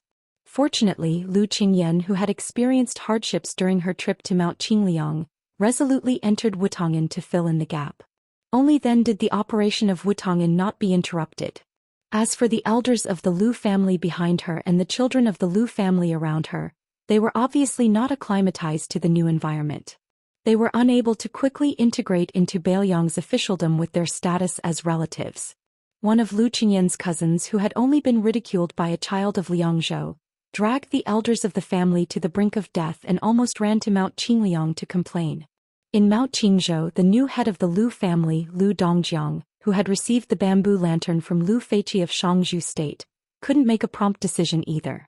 He could only stir up confusion and act as a mediator. In the eyes of Su Fengnian, this was undoubtedly the worst decision. Even if he didn't hesitate to support the Lu family, Su Fengnian would still think highly of him. However, at that time Lu Qingyan, who was still dressed in white, went down the mountain in the middle of the night and found the famous sword that her ancestor Lu Feiqi carried when he was studying abroad. In front of her father, she forced her younger brother to kneel outside the ancestral hall. Although the sword was not out of its scabbard, it still beat the mouth of the young man who was said to be a top scorer in Mount Qingzhou, until it was badly mutilated and several teeth fell out. The woman also sternly scolded him and asked him if he dared to talk nonsense again. The old and young of the Lu family might have mistakenly thought that this was Su Fengnian's order, so they all kept quiet out of fear and could only hide their resentment in their stomachs. In the eyes of the clansmen, Lu Qingyan also became the water that a married woman splashed out. Su Fengnian could treat these trivial quarrels as a joke, but he dared not take the situation in Yuzhou lightly. There was no doubt that there were more advantages than disadvantages in promoting Huang Fujin to be the general of Yuzhou. However, after the disadvantages surfaced, it was no different from adding fuel to the fire. That was, under the influence of some people who wanted to add fuel to the fire. The border army that had formed its own system was still fine, but there were hidden dangers in all levels of the army in Yuzhou. According to the current spy report, Zhong Honggu, who was unwilling to retire in Longqing County until his death, must have done something. Su Fengnian wanted to know whether Yan Wenluan, the king of Yuzhou, played a dishonorable role. Whether Yan Wenluan was involved directly determined whether Su Fengnian would change the sky of the Bailiang infantry. The problem was that even if the Yan family army was successfully changed back to the Su family army, the loss of the veteran Yan Wenluan, who was good at fighting, was still a huge loss that Bailiang could hardly bear.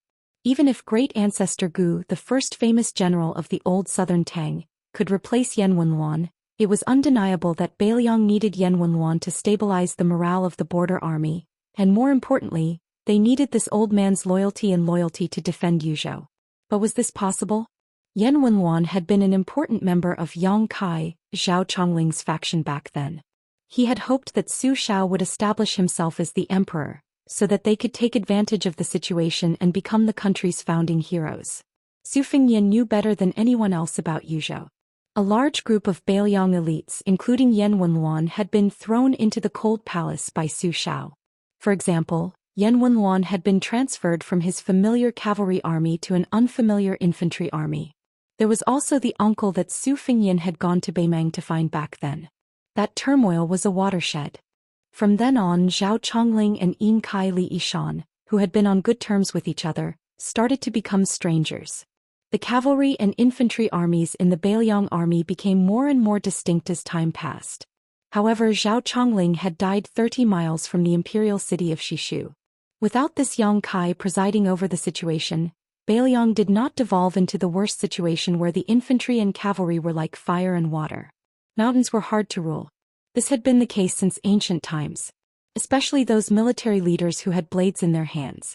If you beat them lightly, they would be thick-skinned. If you scolded them too heavily, they would not be afraid. If you scolded them too harshly, they would rebel. Beiliang without Su Xiao was like the difference between heaven and earth. Even if Su Xiao was so old that he could only lie on his sickbed, as long as the butcher did not close his eyes, the scene under Beiliang's table was chaotic. But a rebellion on the table? No one was willing and no one dared. If killing a few people could solve the problem, how easy would that be? Su Fengyan leaned against the wall of the carriage. He closed his eyes and gritted his teeth. The energies in his body roiled like a pot of boiling water with firewood added to the bottom of the pot. They splashed out of the pot. The curtain of the carriage was torn apart by the seemingly material strands of vital energy, and it was extremely tattered. The horse that was pulling the carriage was bleeding profusely, and it neighed restlessly without end. Su Yanbing simply stopped the carriage. After a full hour, the purple and yellow radiance on Su Fengyan's face slowly faded. His body was drenched in sweat and his expression was dejected. He smiled bitterly and asked, "Uncle Su, how many times has it been?" Su Yanbing calmly said, "The 6th time. The time it takes to return to consciousness is getting longer and longer.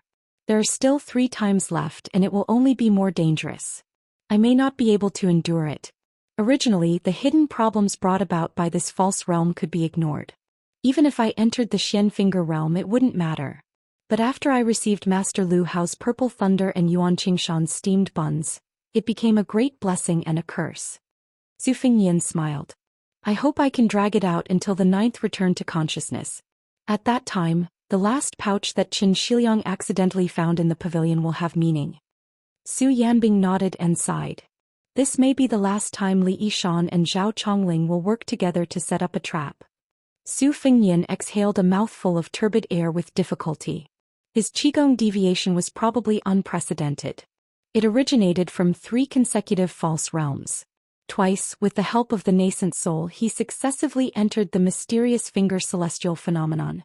After that, he fought with Wang Xianji, and the free and unfettered wandering of heaven and earth happened. Only then did he realize that he had once stepped into the threshold of the astral projection of the land immortal. The pond created by the Great Yellow Court would boil every once in a while. In Su Fengyan's own words, it was soul returning. What he needed to do was to return to consciousness and settle the many strands of energy. Since the Great Yellow Court had 9 tall buildings, Su Fengyan guessed that there would be soul returning and consciousness returning 9 times. Only then would his merit be complete. But such a completion would have the power to fight against Xian Finger Realm experts. But he had no chance of victory against Wang Xianji. Su Fengyan's eyes were fixed on only Wang Xianji in the Jianghu. Otherwise there was no meaning. Zhao Chongling had once had a pawn in the imperial palace.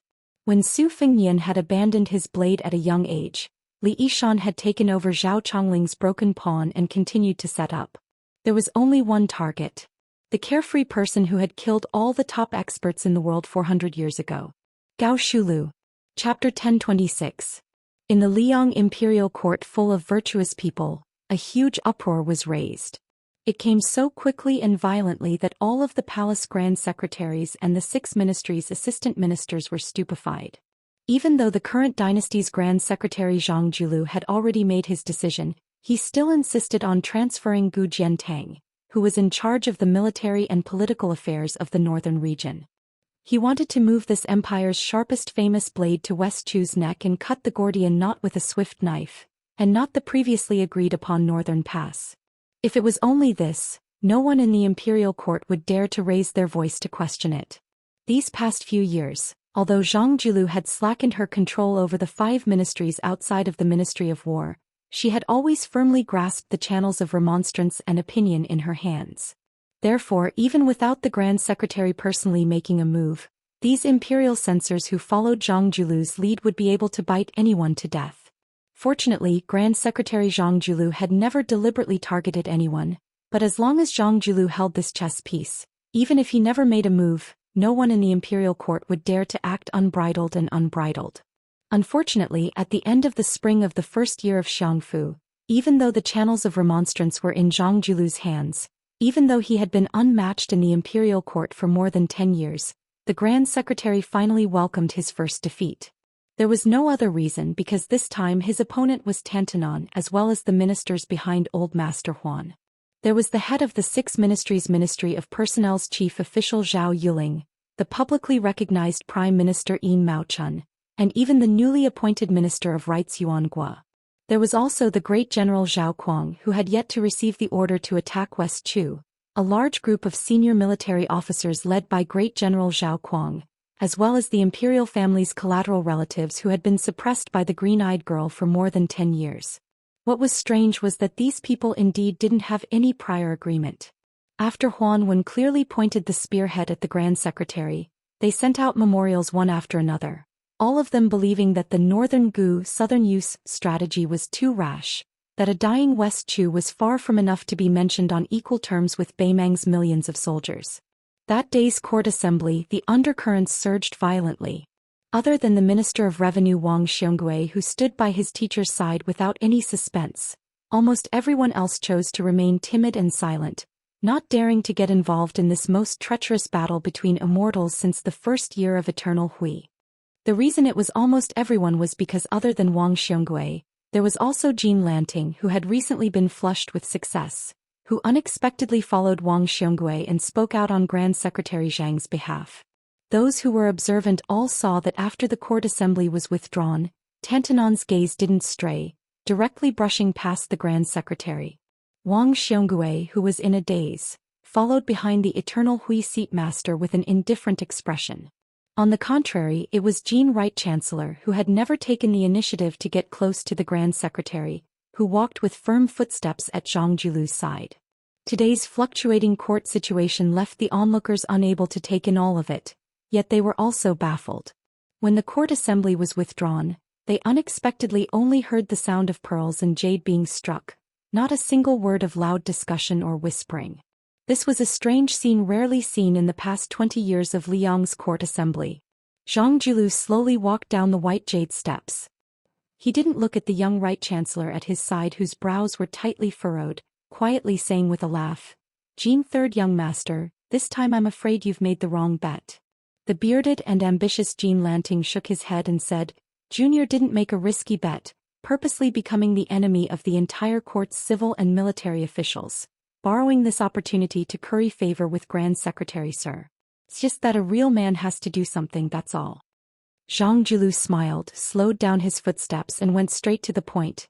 "At first I had the intention of pulling you into Zhonglu, and then you could help me control the flow of that flowery speech. But later on, since His Majesty had a whole new level of respect for you as a subject, I also didn't want to seize the monarch's beauty. Unwilling but not impossible. Even the walls have ears, not to mention that they hadn't left the palace city yet." Not far from the two of them, there was no lack of civil and military officials who were walking slowly. Zhang Julu said indifferently, "Looking at the history of the struggle between gentlemen and villains, most of the courtiers who had the reputation of being gentlemen lost miserably when they were alive. At most, after they died, they would be conferred a posthumous title by the next monarch. To the country and the people they didn't benefit at all. This kind of empty reputation left in the annals of history, it's fine if we don't want it. Regarding the struggle between parties, there's no secret that can't be revealed. The more one cares about the common people, the more one needs to have a gentleman's party, and even more so, there needs to be a clever evil dog among the colleagues who can bark and bite. It's not like the whole group of people are there with their sleeves clean and only know how to act impulsively like scholars. In the end, it's nothing more than writing a few lonely grave poems on the way to being exiled and banished, which would make the later generation's scholars shed tears all over their lapels. It's quite boring." Jean Lanting smacked his lips and said self-mockingly, "Junior also can't escape from the same old pattern." Zhang Julu turned around and patted Wang Xionggui's shoulder. "I'm not on duty today. You go sit at Zhang Lu's place. If a colleague asks, just say you don't know." Wang Xiongui nodded and left with quick steps. The purple-bearded, blue-eyed man who wielded the power of a dynasty walked leisurely with Jean Lanting. Together they crossed the threshold of the palace. Zhang Julu suddenly smiled and said, "The first time I saw you, it reminded me of my own situation back then. I was also as flustered and helpless as you, feeling wronged in every way. However, to be honest, you're still much worse than I was back then. You're only slightly better than me at making rice paper." Jean Lanting smiled knowingly. To be able to make the Grand Secretary willingly admit defeat and pay with his mouth, that's enough. Jean Lanting wanted to say something but hesitated. Zhang Julu said indifferently, "Are you wondering why that old fellow fought with his own family?" Even though Jean Lanting was a favored official of the Son of Heaven and a favorite by the Crown Prince's side, his future was destined to be bright. This right chancellor didn't dare to say half a word. He didn't even dare to make wild guesses. Zhang Julu said, "Huan Wen and I both have a scale in our hearts. Neither of us has ever looked down on the restoration of West Chu. It's just that the weight of both ends of the scale has always been different these past few years. I value West Chu more than Beimeng, while he values Beimeng more than West Chu. He has his own plans and foresight. He insists on using Beiliang to exhaust Beimeng's national strength. He's afraid that once Gu Jianteng goes south, Beimeng, who has already decided to first swallow Beiliang and then attack Liang, will change course and mistakenly believe that there's an opportunity to exploit. When the time comes, from Northern Pass all the way to this great peace city beneath our feet, smoke will be everywhere." Zhang Julu pointed to the south. "Not only does the old fellow see the north, other than the stubborn Beiliang, Tantanon also sees the seemingly indecisive Yen Imperial Dao, as well as those fallen spring and autumn kingdoms that can't withstand the spring wind. His apprehensions are naturally understandable. I'm afraid that West Chu will become a quagmire and lead to the revival of the fallen spring and autumn kingdoms. He's afraid that Beimeng will go south from the east and cause the entire world to become a quagmire. Between him and I, it was a real gamble. Even if you stand at the center of the dynasty, you won't be able to see these things. This is because in the imperial court, everyone has their own plans. Martial artists want to be conferred the title of Marquis and General, while scholars want to be worshipped at Saint Zhang's temple after death. The reason I'm telling you these complaints is because you, Jean Lanting, are rarely muddle-headed and interesting. After all, it's not strange to be scolded by Old Man Huan, but it's rare to be beaten." Jean Lanting subconsciously touched the cheek that Tantanon had slapped. As if it was scalding, he quickly withdrew his hand. Zhang Julu said softly, "Let's stop here." Jean Lanting tactfully stopped in his tracks, only to hear the Grand Secretary say, "In the future, associate more with the new minister." Jean Lanting was stunned. New minister? Was it Yuan Guo from the Ministry of Rights or Liu Baijie from the Ministry of War? Or was it both? Liu Baijie was Gangnam-do's sword immortal Tang Shi. Yuan Guo was a famous figure who could get along well with anyone and call them brothers. Neither of them cared much about winning or losing. They looked down on many things that others considered precious. In the imperial court, both of them had excellent reputations. They didn't make any enemies and didn't belong to any obvious factions. They were both once honored guests of Tantanon and had also been scolded by Tantanon. They'd met the emperor, entered the two huts and endured Huan Wen's scolding. If one wanted to become a powerful official in Liang Imperial Court, they had to go through 3 big steps. These two ministers had obviously gone through them. The two returned to the Zhao family's hero's urn, outside the palace. Liu Baijie didn't immediately return to the unusually busy Ministry of War. Instead, she followed Yuan Guo to the Ministry of Rights, which had a very different atmosphere from the Ministry of War. In the yamen of the Ministry of Rights, where scholars and celebrities gathered, she even dared to tease her superior, the minister. This was because when Yuan Guo, this old wine bug, took the initiative to bring a large chest not containing books, but more than 20 bottles of Jianan spring wine that the emperor had bestowed upon him. As a result, the emperor, who had graced the Ministry of Rights official residence with his presence, bumped into him. Afterwards, the emperor took the initiative and began to share the wine with the officials. The emperor and the officials sat casually, slightly drunk and enjoying themselves. They didn't forget to rub salt into the wounds of the grief-stricken minister Yuan. The emperor laughed and said, "I took the initiative to help you build a relationship with the officials, so don't thank me. Remember to go back and get your salary, buy a few bottles of good wine and send it to the palace."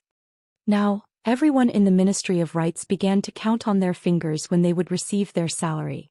They even jokingly asked the minister if he needed them to help gather some money. Today when they saw the Minister of War, if it was General Gu Jiantang, they would naturally feel their scalps go numb.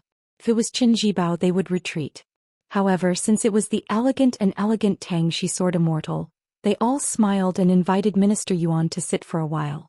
In any case, as long as the Ministry of Rites didn't have important festivals or ceremonies, it was the Yamen that passed the most leisurely and carefree of the 6 ministries. Besides, to have a minister like Yuan Guo who treated himself and others with generosity, it was truly everyone's blessing. It was precisely because Yuan Guo had entered the Ministry of Rites that in the past, many officials of the 5 ministries who looked askance at the Ministry of Rites, whether they came to visit or went to the Ministry of Rites to ask for help, were more polite to the other party. In any case, for the famous people of the Ministry of Rites, this small amount of face was enough. Chapter 1027. The Ministry of Rites Yamen that cared so much about face took up a lot of space, so Yuan Guo naturally had his own private room. When he got close to the door, Minister Yuan chuckled and rushed into the room. He bent down to pick up a book, and only then did he clear a path. He placed it on a chair that was already on the verge of falling over. It swayed but didn't fall over. It was clear that practice made perfect. The study in Yuan Guo's mansion was probably as messy as this. Yuan Guo moved the books on the chair with great difficulty. Lu Baijie waved his hand and smiled. "I'm not sitting. There's only one chair. If I sit here, wouldn't it be like a dove taking over a magpie's nest? Minister Yuan, you're not afraid of being laughed at, but I'm afraid people will say that the Ministry of War is suppressing the Ministry of Rites." Yuan Guo laughed. "It's not like the Ministry of War has been suppressing the Ministry of Rites for just a day or two. Sir Lu, don't take advantage of it."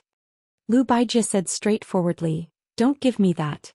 In the past, the Ministry of War treated the other 5 ministries equally and bullied them all. In any case, they didn't worry about scarcity but about inequality. So we still don't know who's the one taking advantage." Yuan Guo touched his slightly red nose.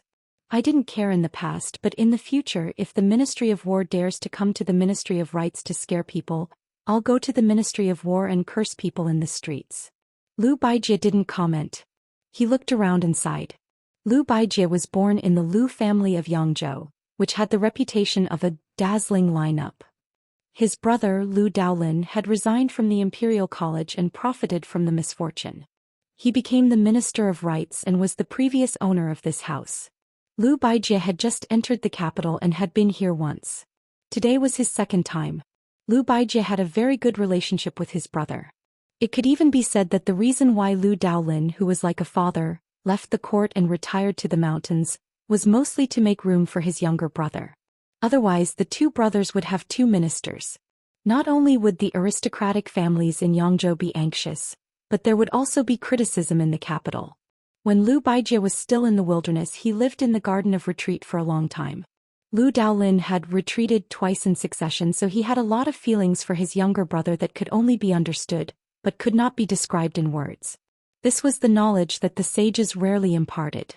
Yuan Guo slapped his head and pretended to be angry. "Well done, Sword Immortal Tongxi. So the reason why you took over my place was because you were scolding me for stealing Mr. Lu's house?" Lu Baijie didn't refute. She smiled and asked, "Where did you hide the wine?" Yuan Guo glared at him. "It's long gone." Lu Baijie said with a playful smile. "Do you think my reputation as Sword Immortal Tongxi is just a bluff? Even if I don't practice the sword anymore, how can I not smell the aroma of this wine?" Yuan Guo spread his hands. "There's really nothing left." Lu Baijie walked to the corner of the room, opened a pile of books, picked up a pot of wine and shook it. Yuan Guo let out a dry laugh and hurriedly took out 2 wine cups hidden under the desk. He wiped them with his sleeve and gave each of them a cup, afraid that Sword Immortal Tongxi would steal the wine. "I'm not worried that the wine will cause trouble," he muttered. "If Lord Lu's important military affairs are delayed, I won't be able to bear the consequences. However, I had a flash of inspiration just now. Lord Lu's swordsmanship is outstanding, so presumably your alcohol tolerance isn't bad either. Drinking a cup or 2 shouldn't be a problem. Come, let's drink a little, just drink a little." Lu Baijie straightforwardly sat down on the floor. Yuan Guo placed a stack of books under his butt. The former drained the wine in her cup in one gulp, while the latter narrowed his eyes and drank slowly. Lu Baijie smiled and said, "Let's have a little drunken chat?" Yuan Guo glanced at the door. Perhaps he remembered that Minister Lu was an outstanding martial arts expert, so he withdrew his gaze and nodded. What's going on? On my way here I understood some things, but there are still some things I don't understand.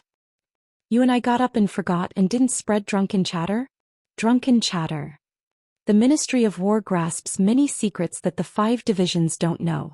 Lu Baijie, it's not difficult for you to understand the differences between the Grand Secretary and Old Master Huan. What you don't understand is why Old Master Huan didn't discuss things properly in the study of either side's mansion. Why did he openly confront each other in the court, right? The reason why you don't understand is because you also know that many people mistakenly believe that today's court assembly seems to have revealed a sign. In the past Yonghui year, for more than 20 years apart from His Majesty, the Grand Secretary considered no one beneath him. Finally, in the first year of Xiangfu year he quickly went downhill. It was time for him to gradually lower his head to the west. However, this is an extremely preposterous illusion. You and I are both well aware of this. Zhang Lu, after all these years, destroyed his own courtyard walls, abandoning Zhao Yuling, who was the most knowledgeable in Yonghui, abandoning the experienced and prudent Han Lin. Of course Yuan Gua, who didn't think to advance, didn't accomplish anything, so I was naturally abandoned early on. In the end he only supported a Wang Xiongui who didn't seem to have the qualifications to be a prime minister, to the extent where even Hanlin Academy was swept out of the door, given to Yin Maochun. What was the Grand Secretary thinking? It was extremely simple.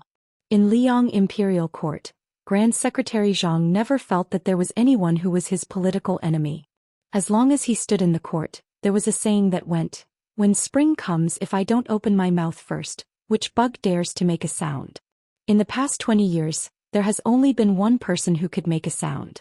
In the future, if this person dies first and then Grand Secretary Zhang dies later, then there won't be a single person left.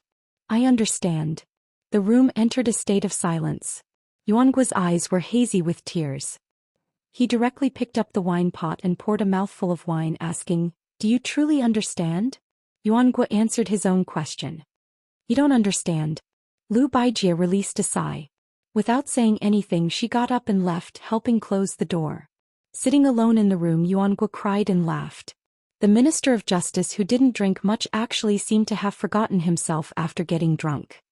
What you don't understand is that Yuangua's benevolent teacher, our Grand Secretary, once West Chu's war is defeated, the Grand Secretary whose vision is like a torch will win face, but completely lose the court. Even His Majesty the Emperor, who is known for his magnanimity, will no longer tolerate him.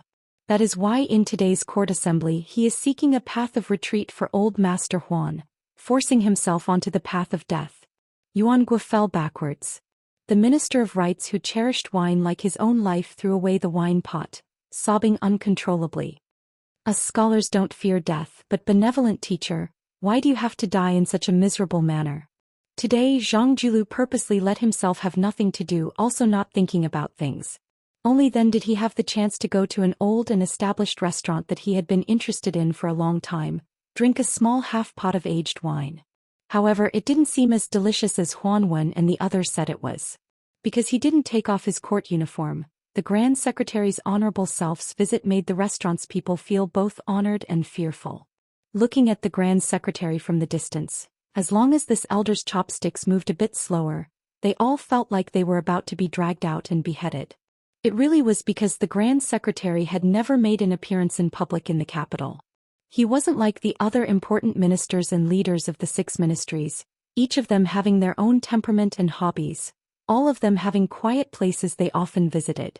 However, Grand Secretary Zhang was different, forever only appearing in 2 places, the Minister Manor and the Imperial Palace. That was why this news spread with astonishing speed. However, there wasn't a single busybody who dared come over to join in on the fun. This was perhaps where Zhang Julu was truly terrifying.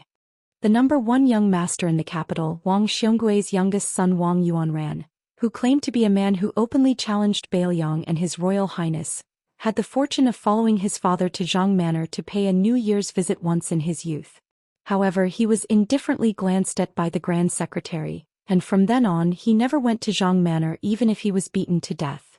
Great generals Zhao Jiao and Yang Shenxing, who established themselves in the spring and autumn period, their descendants could be considered Liang's most elite military descendants, Yet they still hadn't seen this head of hundreds of officials in 20 to 30 years.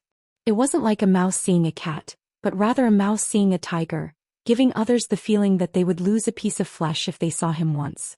Even the first Prince Zhao Wu, who had the most hope in the past, after provoking the Grand Secretary's precious daughter, he similarly couldn't bear the consequences. Zhang Julu didn't even need to say a single word. Even a pure prince was like this, let alone the imperial relatives who were estranged from the current emperor's bloodline, those pitiful people who were originally suppressed to death by Zhang Julu when he first came to power, who had always felt indignant, but didn't dare speak up. This old man who was very easily and indeed gradually aging, but who always made others forget his age, wasn't greedy for money, wasn't fond of beauties, didn't like delicacies, didn't like clear conversations, didn't worship Buddhism, didn't pass down poems. Everyone with intentions was waiting for him to make a mistake, yet he didn't. Just like that, day after day, year after year, he went back and forth between the mansion and the imperial palace. It was dull and tedious but also impeccable. For an entire 20 years, there was no one who could be called below one person and above 10,000 people. Zhang Julu raised his head and put down his chopsticks. He saw a familiar, clear and beautiful face. She sat across from him at the table, propping up her cheeks. She had the same charming smile as her mother when she was young. The Grand Secretary laughed softly and said, "My drinking has even startled the great heroine Zhang?" Zhang Gaoxia still propped up her cheeks with both hands, blinking her eyes. Zhang Julu smiled and said, "Speak, other than looking at father, what else do you want from father? This time I'll make an exception and agree to it first." Zhang Gaoxia giggled and said, "Little sister-in-law just complained to me.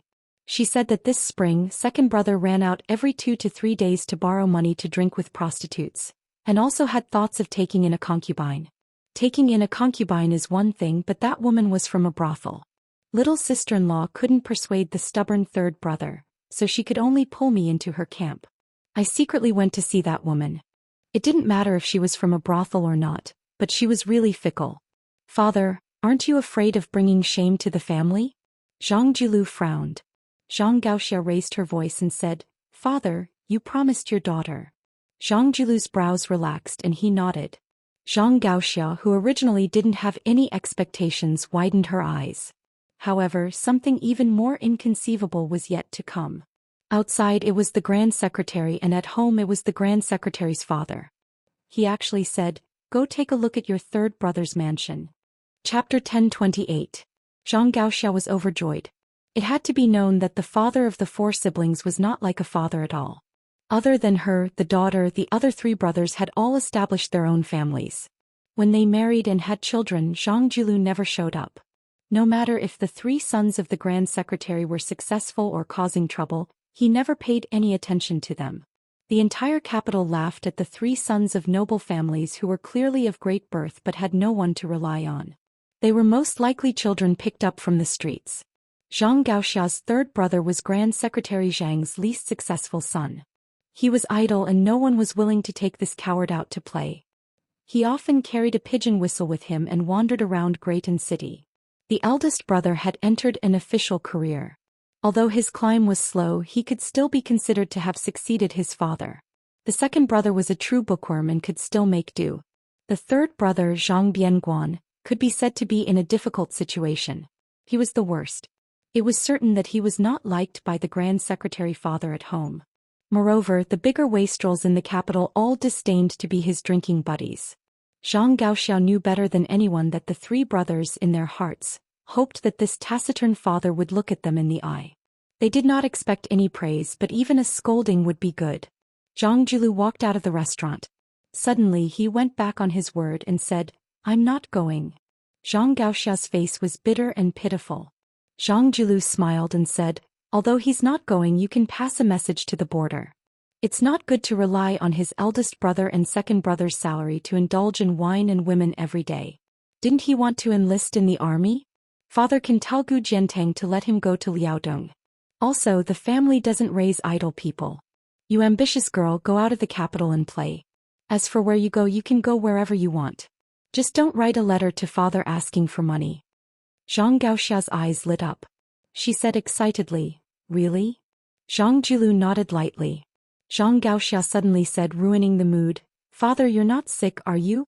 Did Uncle Juan make you so angry today? Daughter will help you get back at him. See if I don't eat and drink until the Juan manor is poor. The Grand Secretary laughed softly and said, promising. Then he added, let me say this first. You can go anywhere in Liang, but you can't go to Bailiang Circuit, you can't go to Yanqi Circuit, and you can't go to Guangling Circuit. Zhang Gaoxiao replied with an O, then counted with his fingers and said, Gongnamdu is the 4th and the Liao is the 5th. She finished listing all the Daoists in Liang in one breath and said with a smile, then I'd better stay at home and not get married for the rest of my life. I can't go anywhere anyway. Zhang Julu angrily took the reins from the restaurant's manager, who was treading on thin ice, and handed it to his daughter. He smiled and said, don't be so glib with your father. Quickly go and tell your sister-in-law the good news. Zhang Gaoxiao made a face and mounted his horse, galloping away in a cloud of dust. Zhang Julu stood in the same place. How could the manager dare to argue with the Grand Secretary for forgetting to pay the bill? Besides, when the Grand Secretary was here, no one dared to court death. However, the manager dared to guarantee that there wouldn't even be a place to stand in the restaurant tomorrow, let alone a place to sit. The manager had already quietly turned around but was stopped by the Grand Secretary. The manager's face stiffened as he turned around, not knowing what to do. Zhang Julu smiled and said, Manager, I ate and drank your wine for free. Please don't mind. The manager shook his head vigorously and refused to say a word even if he was beaten to death. Zhang Julu walked towards the heavily guarded carriage and muttered to himself in a voice that only he could hear, eating from the monarch and being loyal to the monarch, we don't owe each other anything. In the end, I, Zhang Julu, only asked for a jug of wine to drink from the common people. It's not too much, right? From top to bottom, all levels of society stared hard at the vassal king Jingnan. Who was the first to send out troops, who sent out the most troops, who had the strongest troops, who had the weakest troops, and who had the weakest troops? These were all enthusiastically discussed in the marketplace. Among the vassal kings, the king of Jiaodong, Zhao Sui, was ordered by the imperial court to hold back his troops and obediently stare at the border. This was nothing worth the common people to chew on. The king of Guangling, Zhao Yi, was a person in the game. The restoration of West Chu happened in his territory, so there was not much room for imagination. The king of Huainan, Zhao Ying, who had always been the weakest and rumored to be crazy, sent out 6,000 troops in full force. This made people look at him in a new light. Yan Qidao was the first to send out troops. However, this vassal king Zhao Bing, who was only second to the king of Liang, actually only sent his royal highness, Zhao Zhu, to Guangling Road with 1,000 cavalry. Moreover, they went all the way north and crossed provinces.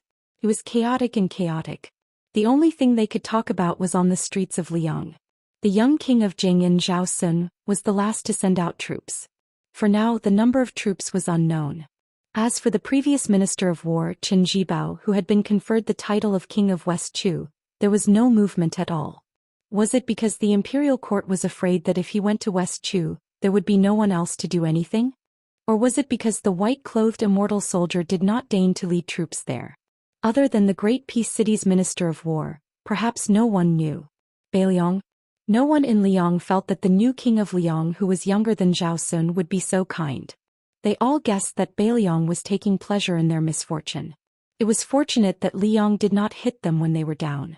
The horses' hooves moved, the bowstring rang, and 10,000 taels of gold. On the border of Qingzhou, a large group of soldiers and horses slowly advanced to the northeast.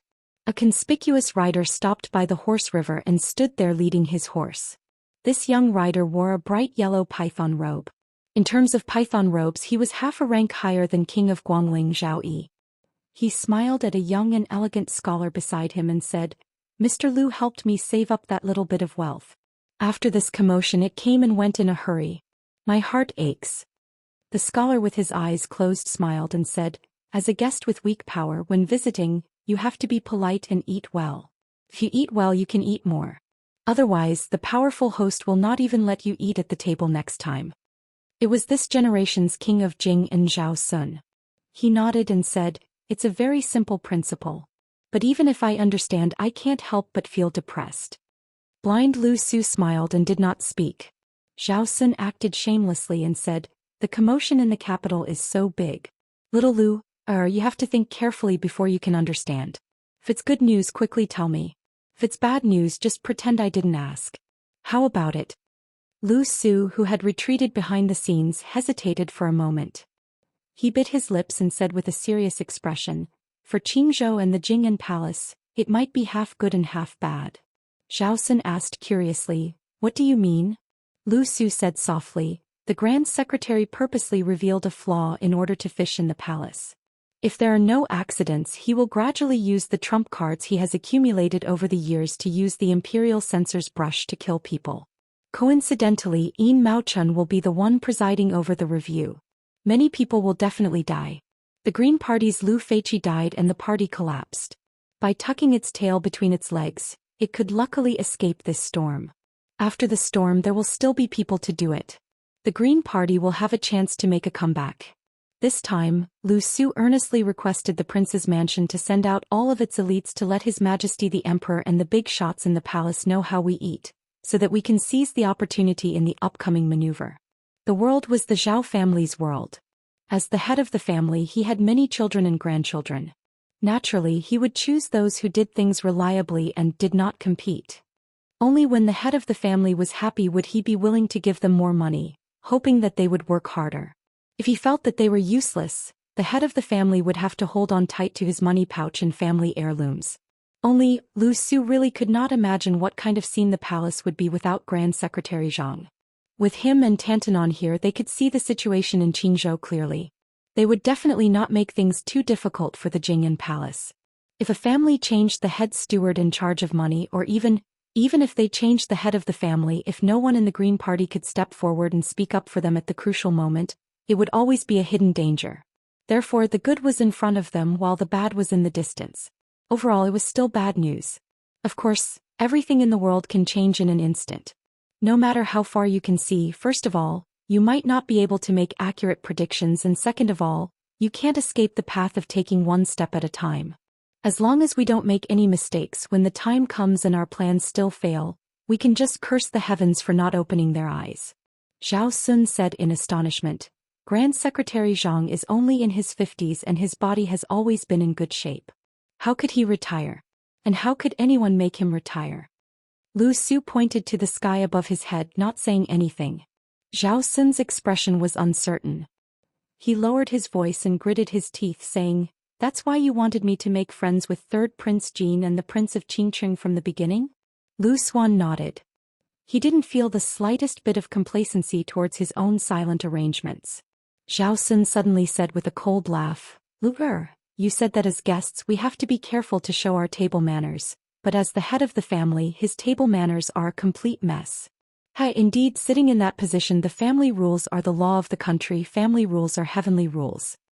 Lu Su said calmly, "Your Highness, don't forget you are also surnamed Zhao. We are one family, so there is no need to speak like two families." Zhao Sun smiled and put his arm around Zhao Sun's shoulder. "You and I, there is nothing we don't dare to say." Lu Su had a helpless expression. Zhao Sun said worriedly, "Lu Er, you really don't want to come with me? Without your help in coming up with plans, I don't feel confident."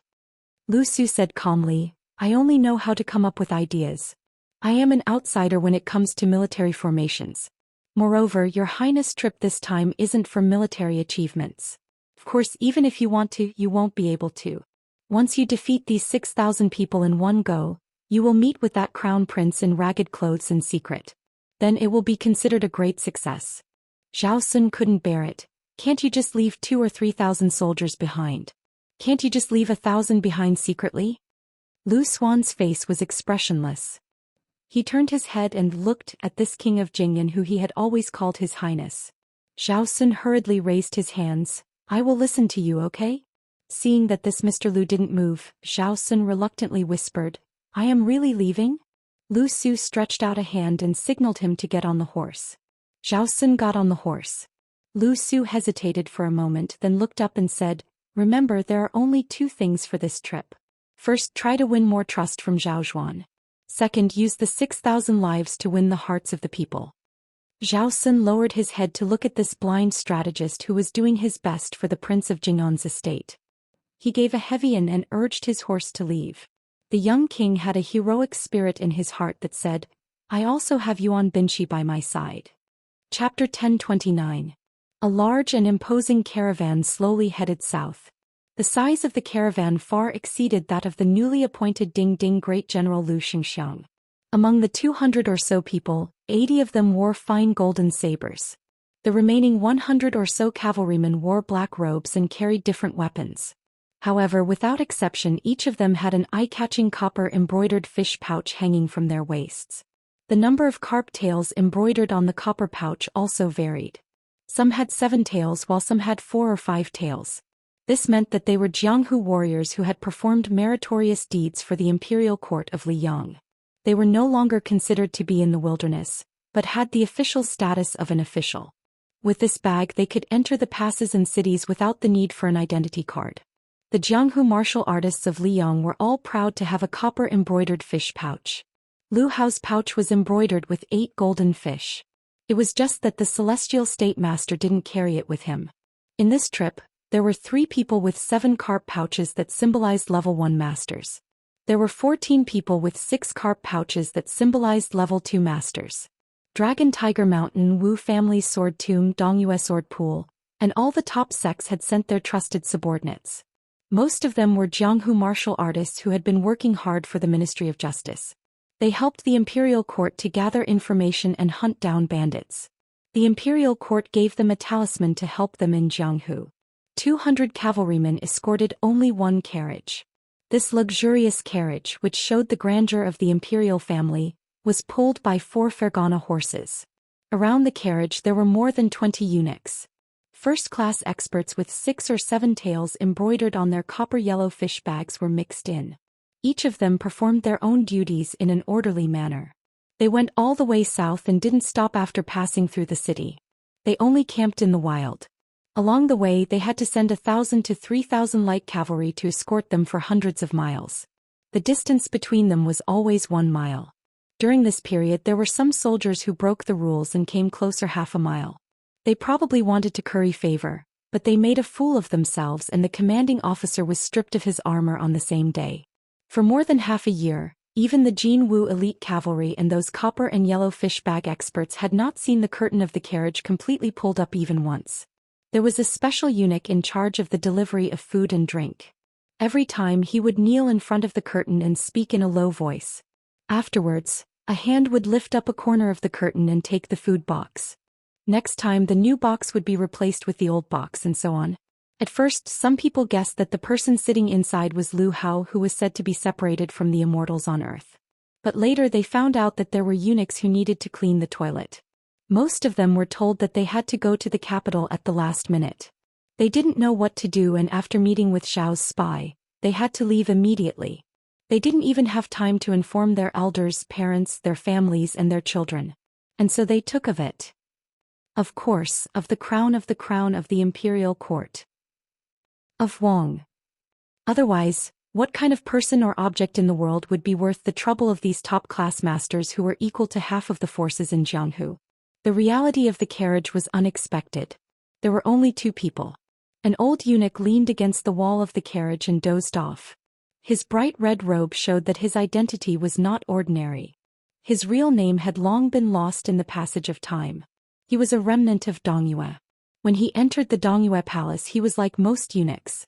He took a senior eunuch as his adoptive father, and was given a name by his master, who had a higher status than his biological father. Only then did he truly enter the door. It must be known that in the chaotic times of the spring and autumn period, there were countless pitiful people who cut off their descendants' roots. They never thought that they wouldn't be able to become eunuchs. This old eunuch who was now worthy of the title of Diao Temple was called Zhou Xian. He was already in his 40s when he arrived in Greaton City. His second master worked in the Imperial Horse Directorate in Greaton City's Imperial Palace, but he also didn't become a eunuch. Zhou Xian, on the other hand, was the most inconspicuous of his disciples. He slowly climbed up the ranks. He had been in charge of the Treasures Directorate and the Directorate of Ribbon Insignia, and served 2 emperors of Liang. He was watertight. After so many years he didn't make a single mistake. Even Han Xingxian was not stingy with his smile when he saw this colleague. Zhou Xian was indeed one of the few eunuchs who didn't need to avoid the Diao Temple. Zhou Xian and the master of the current Directorate of Ceremony, Song Tonglu, were best friends. The two old eunuchs were rivals and coincidentally died on the same day, month and year.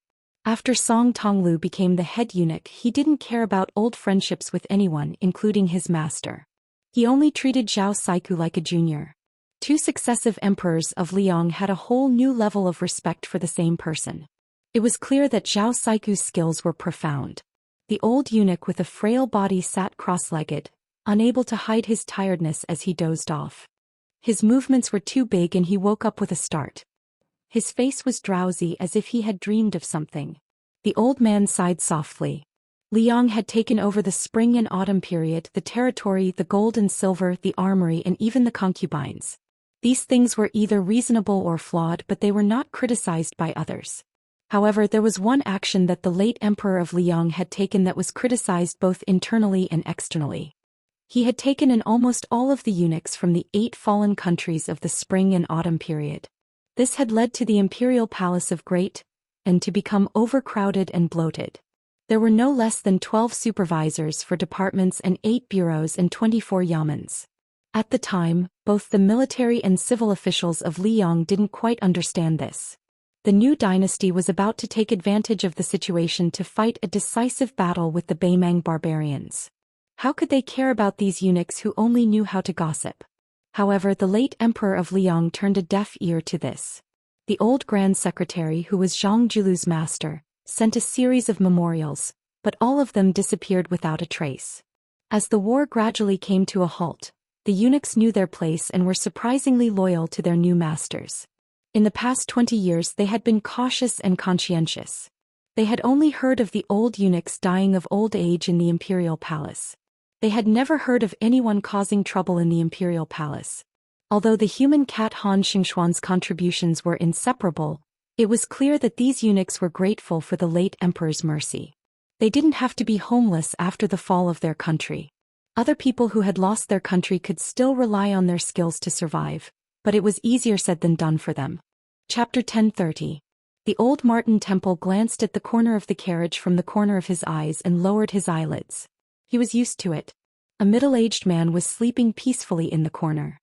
He was handsome and had a vertical scarlet mark between his eyebrows, as if there was another eye in addition to his eyes. 8 years ago, the old Martin Temple was in charge of the Directorate of Ceremonies and was in charge of the imperial edicts and talismans. In just 2 years he was transferred to the Directorate of Treasures. After the sudden death of man and cat, the old eunuch who was ready to enjoy his old age was not promoted to the Directorate of Ceremonies, nor was he free. Instead, he was led by 2 qi cultivators who were independent of the Imperial College to see an object.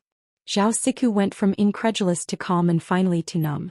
In less than half a year, no matter how rare an object was, it could not withstand staring at it from day to night. From that day onwards, Zhao Siku came in contact with secrets that ordinary people would not know in a few lifetimes. For example, hundreds and thousands of qi cultivators from the supporting dragon sect were distributed to various places to collect heavenly thunder in the blessed cave to create an unprecedented thunder pool. Also, the Daoist masters of the Dragon Mountain would come to Great Peace City to inscribe a talisman for an object when they thought that they had achieved great success. This talisman usually took several months or even half a year, exhausting their spirit. So far, since the founding of Liang, there had been a total of 11 generations of Daoist masters who had drawn talismans and made talismans just to suppress the person in the carriage. The one who forgot worries was the only person who walked the Jianghu in the true sense of a celestial being. The so-called first-class 4 realms in the contemporary Jianghu were born from the martial arts experience of this person 400 years ago. It was also this person who put the Vajra realm into the category of masters and intentionally or unintentionally put foreign Buddhism, which was originally suppressed by Confucianism, on the table. However, during the catastrophe 400 years ago, Gao Shilu traveled all over the Yangtze River in 10 years and killed people whenever he felt like it, causing a reign of terror in the Jianghu. No one dared to call themselves a master. There were 2 sword immortals who died in Gao Shilu's hands. The Taoist sects in the world gathered 81 Taoist masters and formed a demon suppression formation together, but they were all killed by Gao Shilu on the peak of the Earth Lung Mountain. He left behind a sentence: "I am an immortal in the human world, why should I suppress demons?" In the end, Gao Shulu met an unknown young Taoist on a narrow path. That battle was so powerful that no one else could match it. Until now, there were still people who believed that only Qi Xuanzhen of the demon-slaying platform or Hong Shixiang of Wudong could match Wang Xianji in battle. Zhao Siku of the Old Martin Temple was facing such a person who should not be said to be a living or dead person. At that moment, Gao Shulu did not drink, eat, breathe or inhale. Like a hibernating worm that had hibernated for 400 years, his body did not shrink at all and was still as smooth as jade. Before this, there were still 18 talismans that were set up by the previous famous Taoist masters. Among them, the first 9 were from the original Taoist ancestral court, Wudong Mountain. The first one was called the Mountain Opening Talisman, by the Taoist masters of the later generations. It was the work of the unknown young Taoist who put Gao Shulu into a deep sleep. Just one talisman was enough to support more than 10 famous Taoist mountains and Qi cultivator sects in the future. Zhao Siku tugged at the expensive thick furry marten hat. The old man was not a master and had never practiced martial arts. Even if there were 10,000 Zhao Siku, he would not be a match for Han Xian. He was old, so he could not stand the cold spring. Zhao Siku also thought about why Zhao Shi was willing to let him be the person in charge. Was it because he did not know martial arts? Was it because he had been walking on thin ice for 20 years and did not overstep the rules? Or was it because Han Xian had some last words for the emperor before he left the palace? The corners of Zhao Siku's mouth twitched. He looked at the celestial who looked like a clay bodhisattva. He wanted to speak but stopped.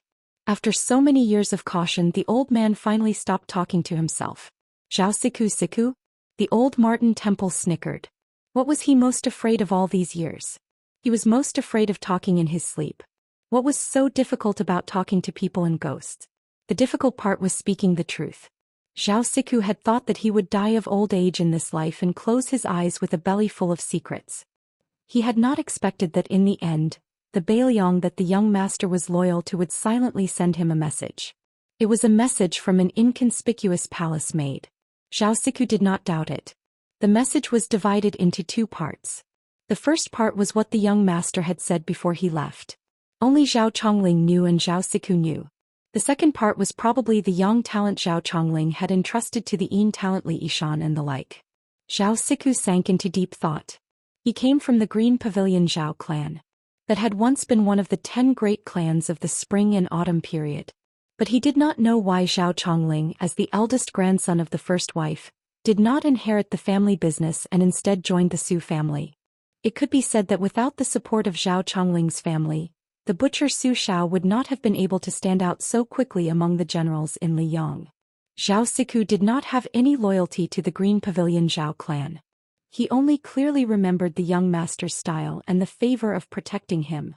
What Zhao Siku could do was to give Bailiang the detailed route to the south and the details of their military preparations. The secret in his heart that had been sealed for 20 years was like a jar of old wine being opened. He drank it all in one gulp and spat it out quickly. Zhao Siku habitually extended 2 withered fingers and furrowed his brows. He really could not understand what Bailiang would use to fight for this celestial. There were 2 keys and they were divided into 2 parts. Opening and unsealing. The method to open it was in his hands. The method to seal Gao Shulu was in the hands of the Qi cultivators in the dark.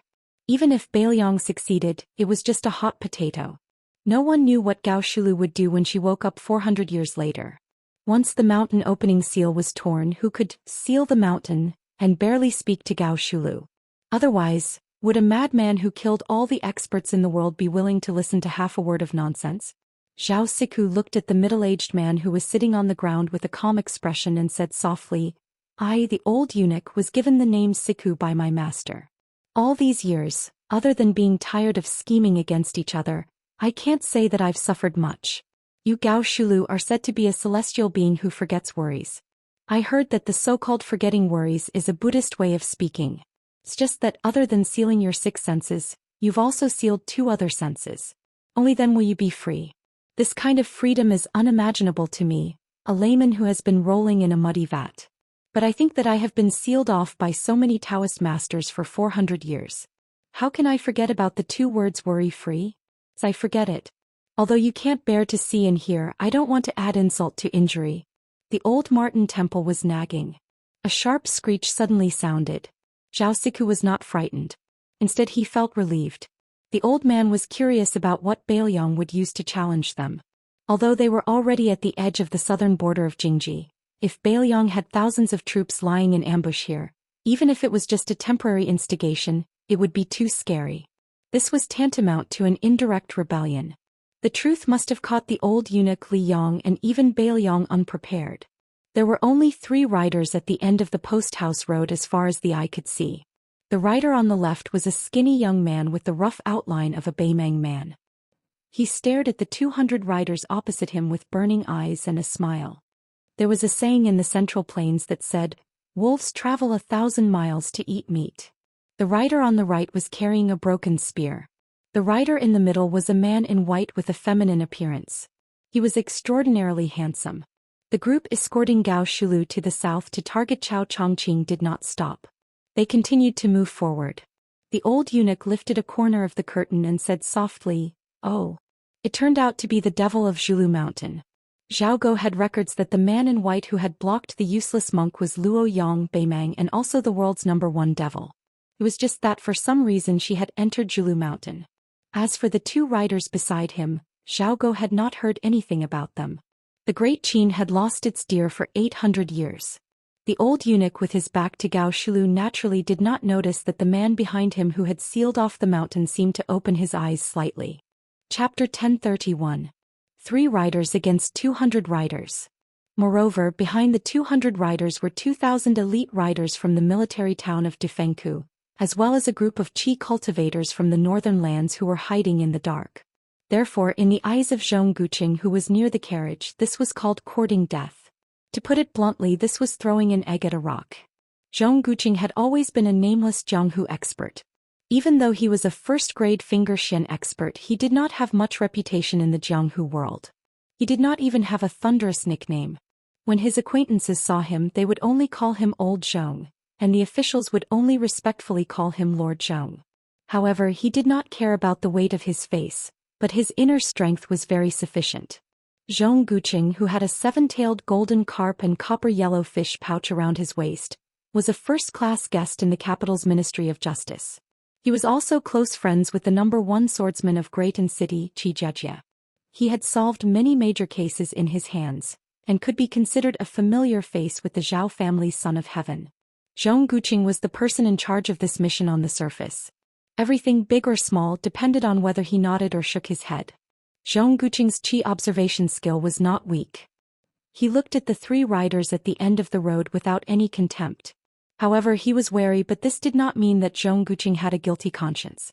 In his view, in the entire Liang Jianghu, as long as it was not old monster Wang of Martial Emperor City, Dong Tai of the Peach Blossom Sword God, or Chao Chongqing in front of him, other than these 3 people, if it was anyone else, even if it was one of the top 10 people in the new martial arts evaluation, they would not be able to stop his horse's hooves heading south.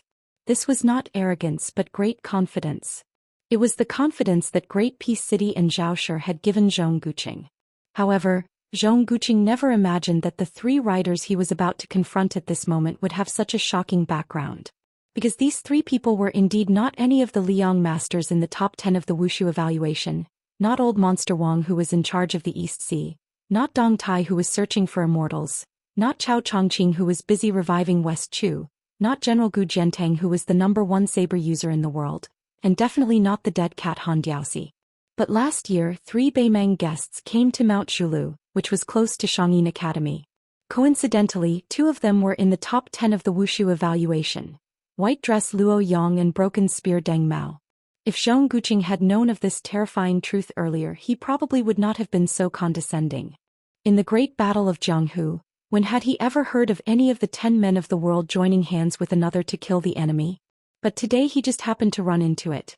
Looking at the 200 riders charging straight at him, the short Yelu Dongchuang, who was both a member of the royal family of Beimang and a rising military official, widened his eyes. His face was a little dull and melancholic. He slowly turned his head to the woman in white who was walking slowly by his side and asked, "What's going on? These people don't take the 3 of us seriously at all. Could it be that Mount Zhulu is not famous and popular in Liang? Luo Yang, you tricked me. What did you tell me at that time? You said that the devil cult on Mount Zhulu was the target of public criticism, and that as long as I went up the mountain, there would be endless masters to kill. But in the end there wasn't even a fart. That's fine. After all, Mount Zhulu is not easy to find, but why is it still so useless in Jianghu? You can't scare people. Luoyang, you're not being honest. After this killing trip, I won't accompany you to play in Liang anymore. Isn't there a war in Gusai State and Longyao State? I have to go to the South Court to earn military merits. Otherwise that fatty dong will definitely leave me far behind. Luoyang ignored the short man who was grumbling like a woman. She said calmly, Deng Mao, I'll leave the 2,000 riders at the back to you to delay. How much you kill depends on your mood. As for the Qi cultivators in the hiding place Yelu Dongchuang, you kill them. You don't have to deal with those on the road. Deng Mao nodded and had no objection. Yelu Dongchuang immediately said anxiously, Surnamed Luo, you're bullying me because I'm not one of the 10 men of the martial arts world, right? Are you looking down on me? I'm still young. Let's see who's more powerful 10 years later. Luoyang turned her head calmly and looked at this proud son of heaven from the grassland of Beimeng. Yelu Dongchuang shrank his neck and immediately shut his mouth. Back then on the grassland he was ordered by the Empress to lead the troops to intercept and kill the white-robed devil. In the end she almost took the head of the general in the army. Since then he had been traumatized. He was only afraid of 3 women in the world. The Empress whom he could privately address as aunt, that damned fat chick Murong Longshui who liked to bully him since young, and Luoyang who had never smiled at him. Yelu Dongchuang hesitated for a moment. In the end he still did not have the guts to challenge Luoyang. He obediently turned his horse around and dashed out of the road to find trouble with those sneaky Qi cultivators. Deng Mao glanced at the carriage and asked softly, Both you and I have sensed the strange phenomenon just now. Is it really all right? The corners of Luoyang's mouth curled up, and he said something that Deng Mao could not understand. It's fine. The worst outcome is nothing more than an old friend meeting. Besides, this person might not really get involved. I guess if Wang Xinji doesn't come, even I may not be able to make him come back to his senses. Deng Mao had always been a man who did not like to get to the bottom of things. Seeing that she did not care, he could not be bothered to worry unnecessarily. Moreover, Deng Mao did not treat the white-robed devil who ranked higher than him in the martial arts assessment as a woman. A devil who could kill Beimeng twice and a woman who was almost on par with the top 3 in the martial arts assessment. Which man had the right to love and dote on her condescendingly? Deng Mao took another look at the carriage and then went out of the road without hesitation to intercept the 2,000 cavalrymen and not let them create trouble. Luoyang waited for the 2 of them to leave. She had some unknown regrets in her heart. She was at the peak of martial arts, so what if Gao Shulu was in the carriage with her? At that time she had returned the cultivation that she had painstakingly accumulated for 800 years to that person. Although he had returned it to her after the battle with Wang Xinji, in the process he had lost 20% of his cultivation. At this time, not to mention Wang Xinji and Tuoba Bodhisattva, who originally had a gap between them, she was afraid that even Dong Tai, who had turned his cultivation into cultivation, might not have much chance of winning. Luoyang was somewhat self-deprecating. After all, she was still a woman. In the world 800 years later, even if a woman could become an emperor, the pugilistic world still did not allow a woman to be the most powerful person in the world.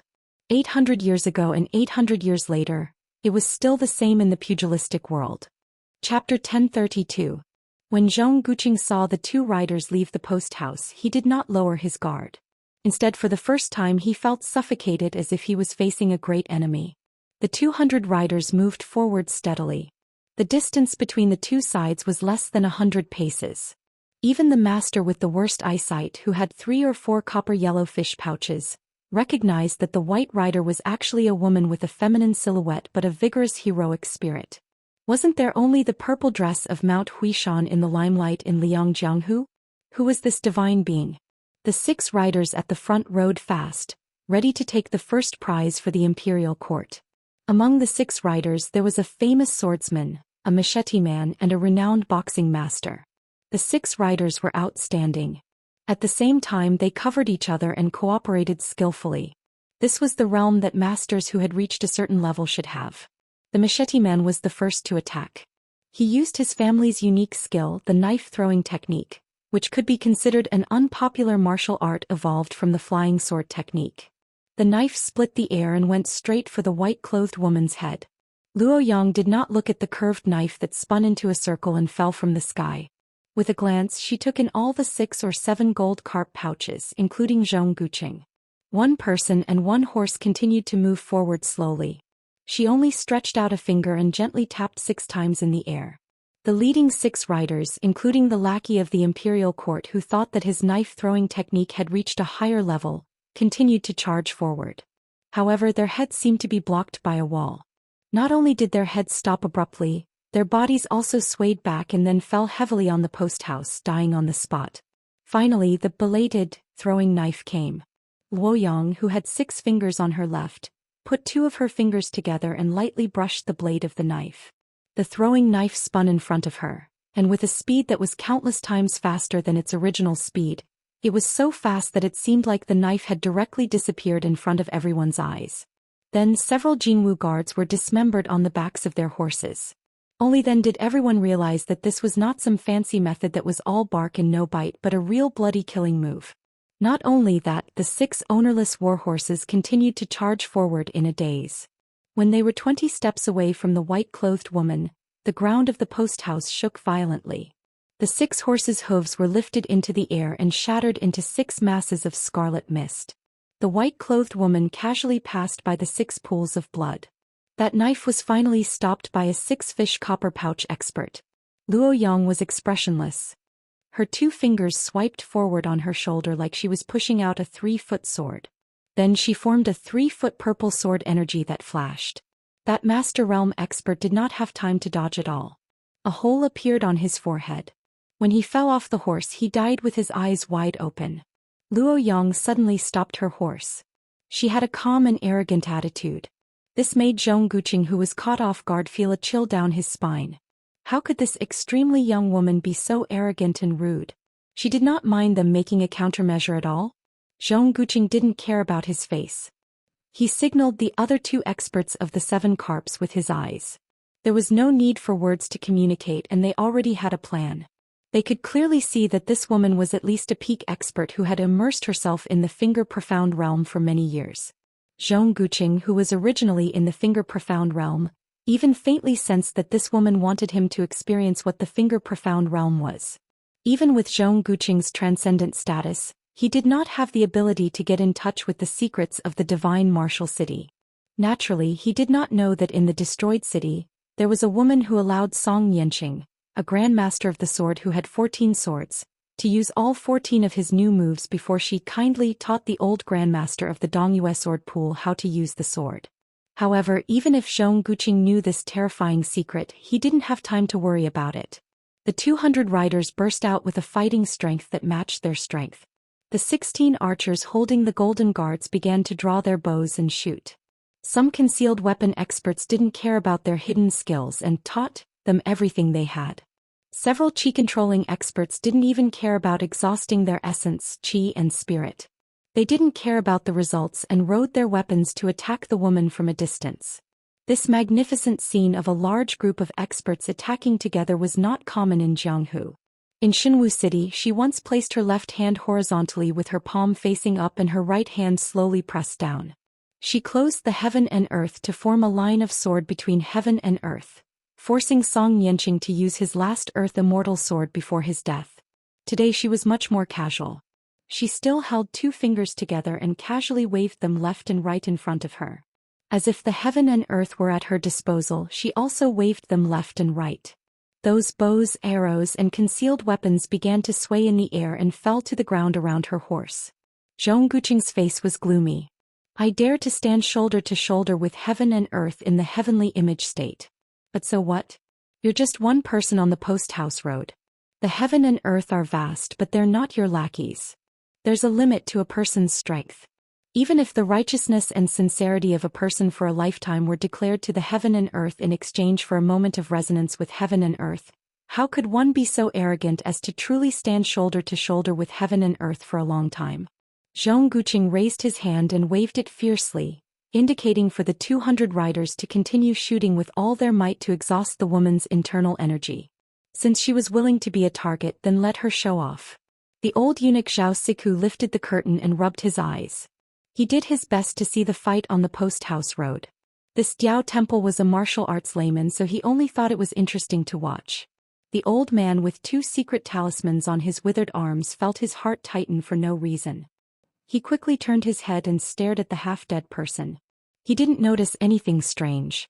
Curling his lips, the old eunuch continued to stare at the post-house road. The woman seemed to be getting impatient and was ready to fight. Zhao Siku smiled bitterly. The more chaotic it was, the better. Only with chaos would the Baoyong have a chance. Otherwise, Zhao Siku didn't think the Baoyong would be able to snatch food from the tiger's mouth. At this moment, everyone was shocked. Everyone, including the 4th most powerful person in the world, Luo Yang, was no exception. With a faint smile, she squinted her eyes and looked at the carriage. More than 200 riders turned their heads and looked at the middle-aged man who was bending over to lift the curtain and stretch his body.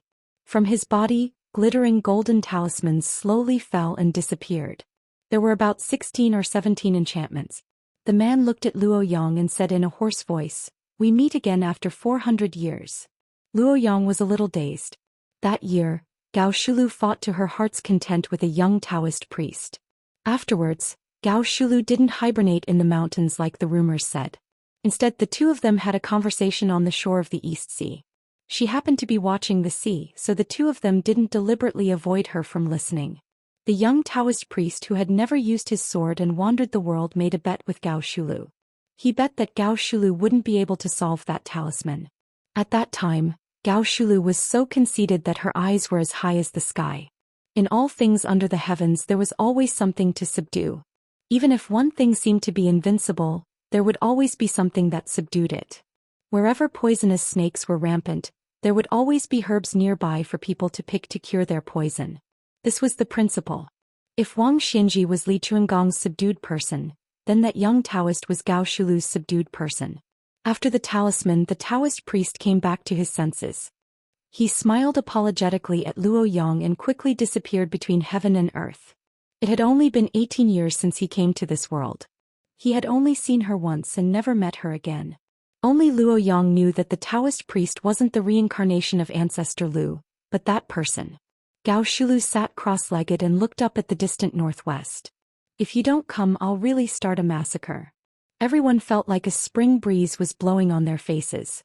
A wavering purple and gold figure appeared in the blink of an eye. It was like the legendary Immortal who had gone out of his body. Then the 200 riders were frightened and retreated one after another. That blurry figure and that face, if it wasn't Su Fengyan of Baoyong, who else could it be? This Su Fengyan pretended to lead the horse for the woman in white and looked at Gao Shulu with a smile. "The 9th time I was in a trance. I was originally sitting on the top of Kunlun and watching the East Sea." Chapter 1033. Su Fengyan and Gao Shulu, one in a trance and the other back to reality, were talking about the heavenly secrets that no one knew except for Luo Yang. Zhong Guqing and the other masters were so helpless that they didn't have the courage to fight to the death. A woman in white was almost invincible. And now there was an out-of-body celestial being? Gao Shulu, who only had 2 talisman restrictions left on her body, looked around and took a deep breath. With an intoxicated expression, she said to Su Fengyan, whose figure was drifting, "You go back to Kunlun first and then take a look at Donghai. Then I'll go to Baoyong."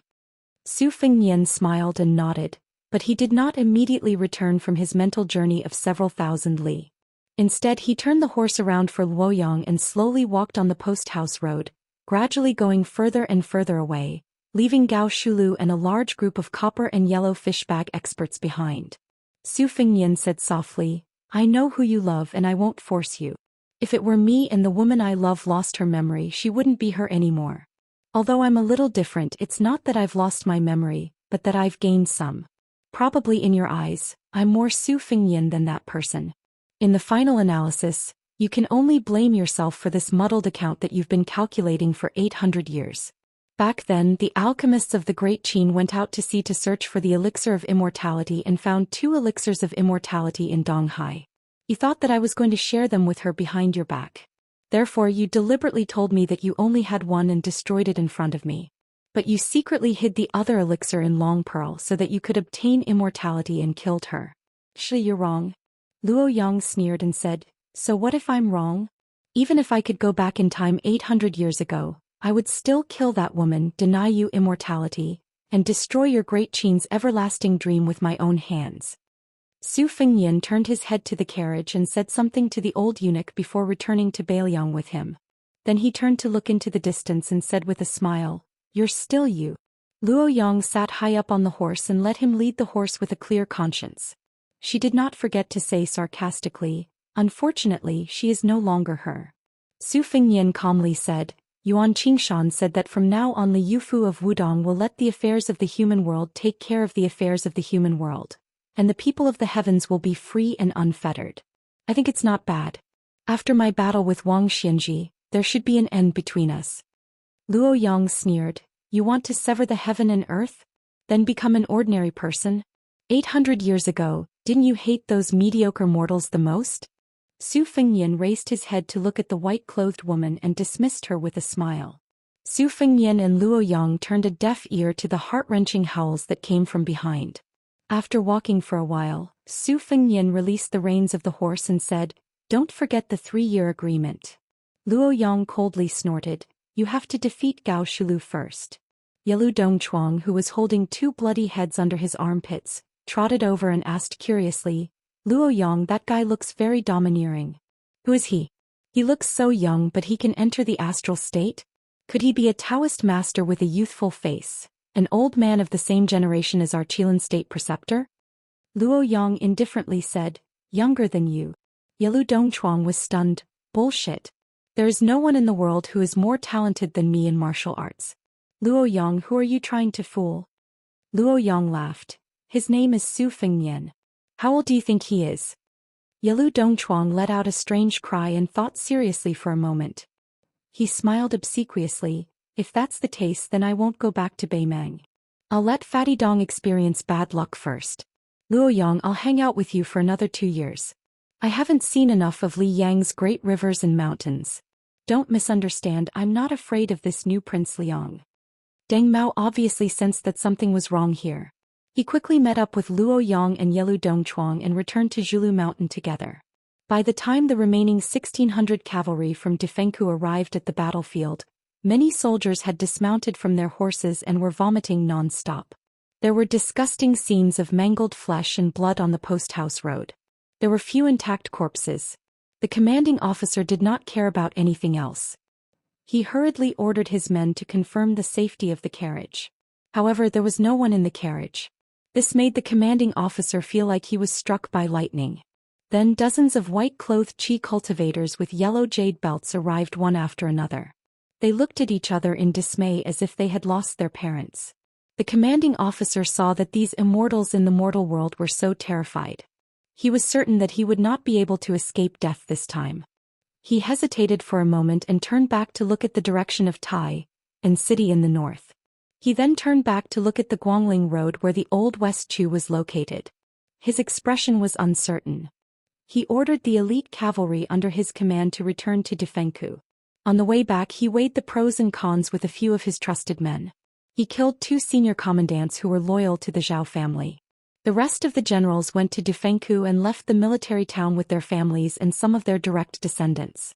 When Gao Shulu brought the old eunuch Zhao Saiku to Beiliang leisurely, a middle-aged scholar in green frowned on a mountain a few miles south of the courier road where the tragedy occurred. An old man beside him who had personally stirred up a pool of spring and autumn water sneered, "Under this old man's control, the fate of the world flowed from the dynasty into Jianghu. However, it could not support the number of immortals in the mortal world. Therefore 8 to 9 latrines were already the limit. Whoever wants to poop would have to leave one." When Li Chungang left, it was because Dong Tai had ascended to the realm of Sword Immortal. When the Dragon Tree monk of the 2 Zen temples left, it was because Qin Jibao took advantage of the loophole. Hong Shixiang was entrusted to the current chief of Wudong, Li Yufu. He would pass it on to that child in the future. This is also the most admirable aspect of Wudong. They had truly succeeded in passing down the incense from generation to generation. As for Zhao Xuansu, who exchanged one seal for another with Zhao Huangchao in the past at Mount Longhu, he could not ascend and his soul was scattered. This allowed the little girl you were protecting to have the aura of a master of all the famous swords in the world. Now that Gao Shulu has brazenly appeared, it should have been Chao Chongqing, the Confucian sage, to get lost.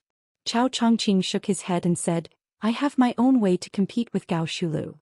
Chapter 1034. The old man who had the qualifications to speak arrogantly beside Chao Zhangqing's ear was naturally Huang Sanjia. The old man thought for a moment and said, "This old man can roughly guess your plan. However, this old man can't understand why you smart people can't see through the word love. The word love doesn't have many strokes and isn't difficult to write. Why is Wang Xinji able to look down on you, Chao Chongqing? Isn't it because you idiots aren't any less talented than her?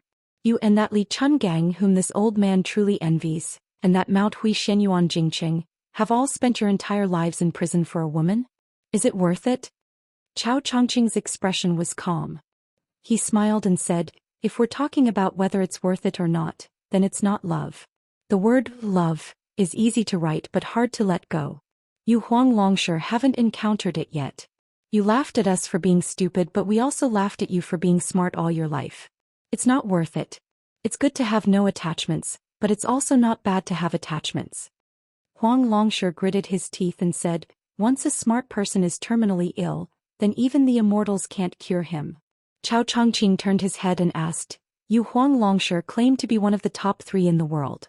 Other than pulling up seedlings to help them grow and adding fuel to the fire, what else can you do?" Huang Longsher made a sound of surprise. "You've guessed it." Chao Chongqing smiled and said, "It's a pity that you and I don't have much time left. Otherwise I would have a good chat with you." Huang Longshan chuckled and changed the topic. "That Gao Shulu is really ruthless. She killed more than 200 people in one go.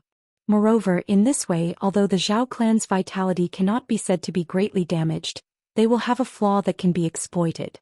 This will be greatly beneficial to your West Chu."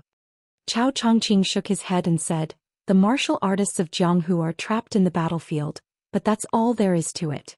They have never been able to influence the outcome of a battle. Since the War of the Spring and Autumn period, the army has long been skilled in how to stop and kill masters who charge into battle alone. Of the 200 masters, only about half of them are willing to give their lives to the Zhao family and go to West Chu to fight. Throwing 100 people into the battlefield that will easily have tens of thousands of people is like trying to put out a burning cart with a cup of water. What's more, Zhulu Mountain would also be participating. With just a small group of experts, it would be hard to say who would emerge victorious. Oh Huang Sanjia, what you really want to talk about is the desertion of the Defengku commandant. This was a good thing. Pulling one hair would affect the whole situation. After nearly 20 years without the smell of gunpowder, the thousands of miles of territory south of the capital was filled with women. It far exceeded the imagination of the Zhao clan's son and the civil and military officials of the court. Recognizing this point, the head of the civil officials, Zhang Julu, opened his mouth to speak. Unfortunately, no one believed him. The most powerful of the military officials, Qin Zhibao and Gu Jiantang, were not willing to speak nonsense. Lu Xingxiang knew that it was useless to say anything. This is where the opportunity lies. Huang Longsher also shook his head. It seemed that he was not optimistic about the final outcome of West Chu. Chao Chongqing did not mind. He laughed softly and said, "You plan to hand over the country to the crown prince of Yanqi, Zhao Zhu. Then who will you hand over Jianghu to?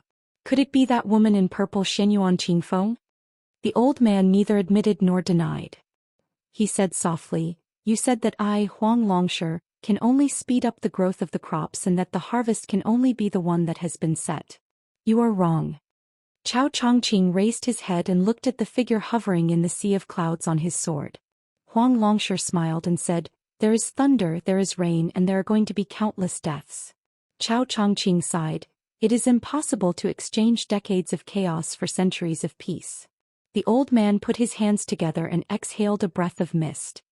The ancients did not dare to take Mount Tai and surpass the North Sea. The future generations cannot do it. I will do it. Chao Chongqing was silent. After a long time he said slowly, "Madman." Huang Longsher smiled freely. "I am very happy to meet you." Chao Dai, one of the top playboys in the world, suddenly asked. Chao Chongqing has always been very curious. "What is your idea of a world of peace?" The old man grunted and said vaguely, "In a world of peace and Tao, it is not a matter of the ruler and the people but of the country and the people.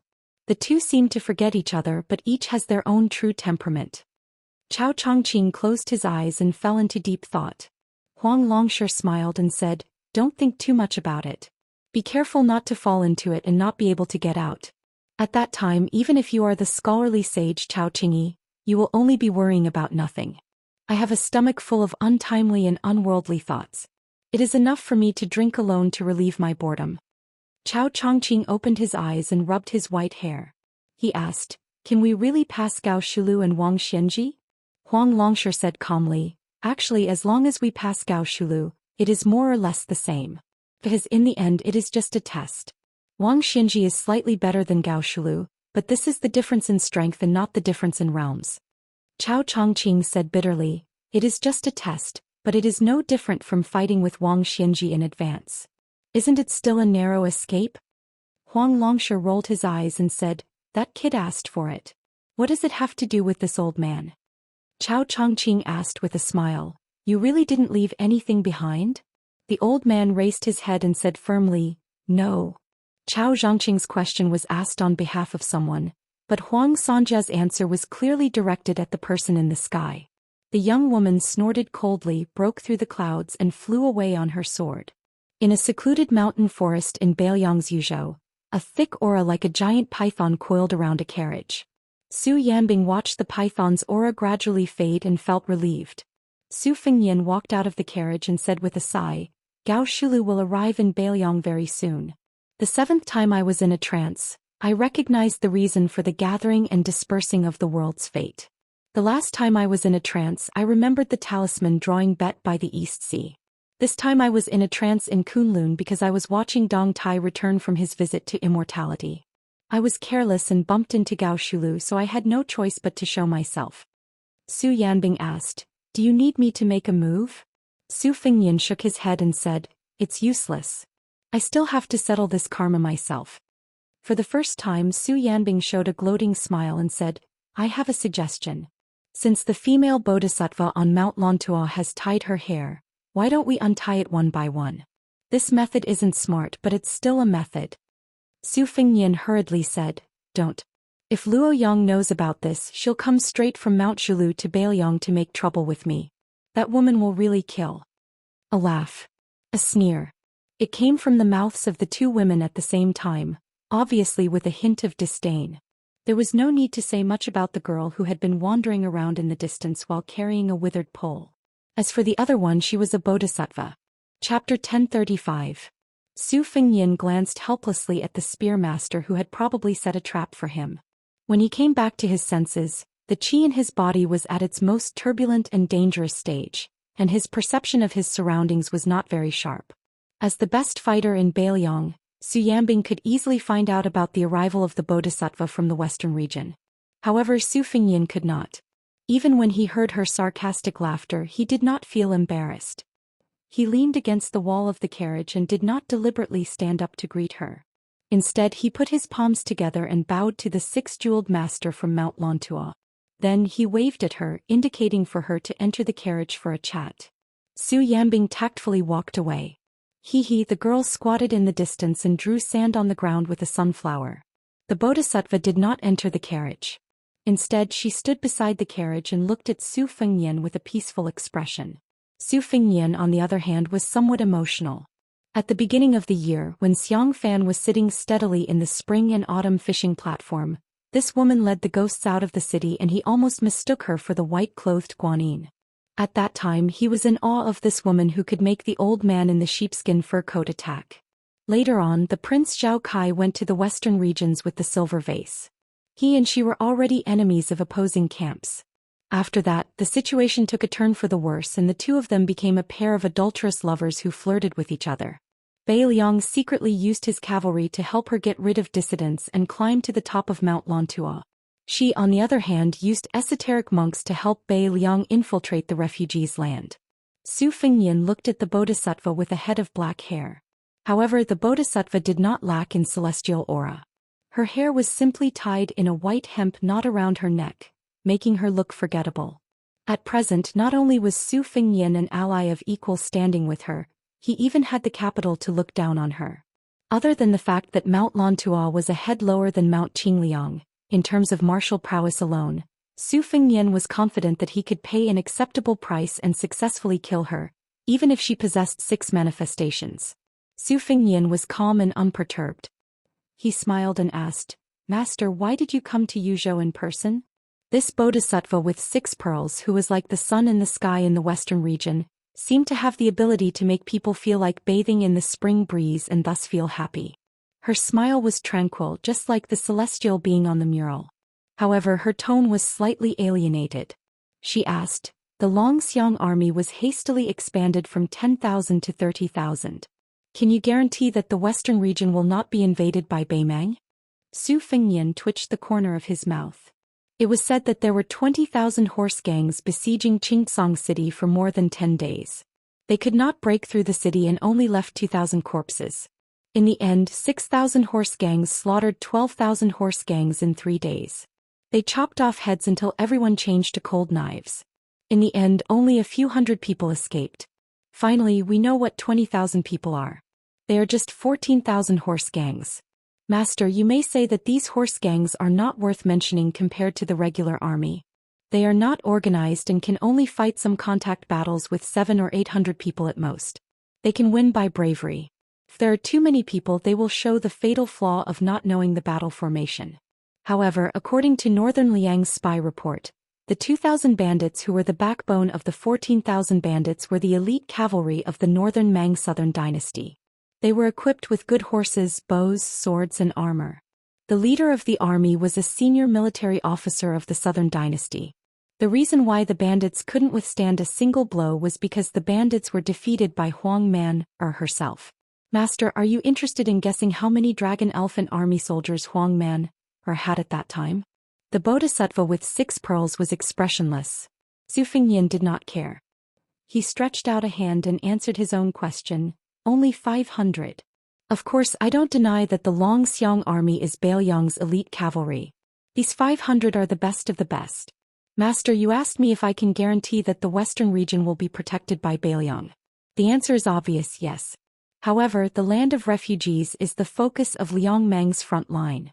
The western region is far away from the main battlefield. Its final ownership and significance of the war is at most a secret troop. No one can be sure when it will be used.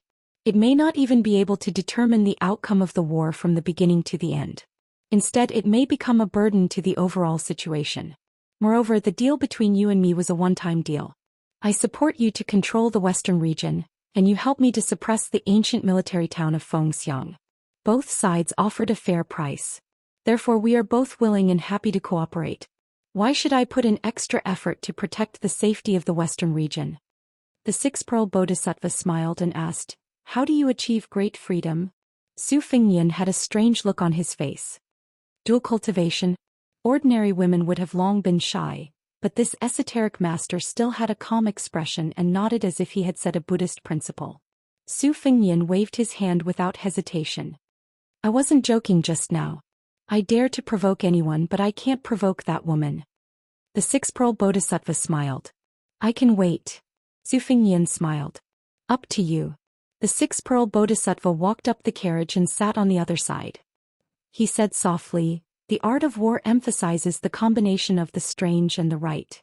When the Battle of Liang Mang started, Liangzhou was the right place, the land of refugees was the strange place, and the western region was the strange place after the strange place.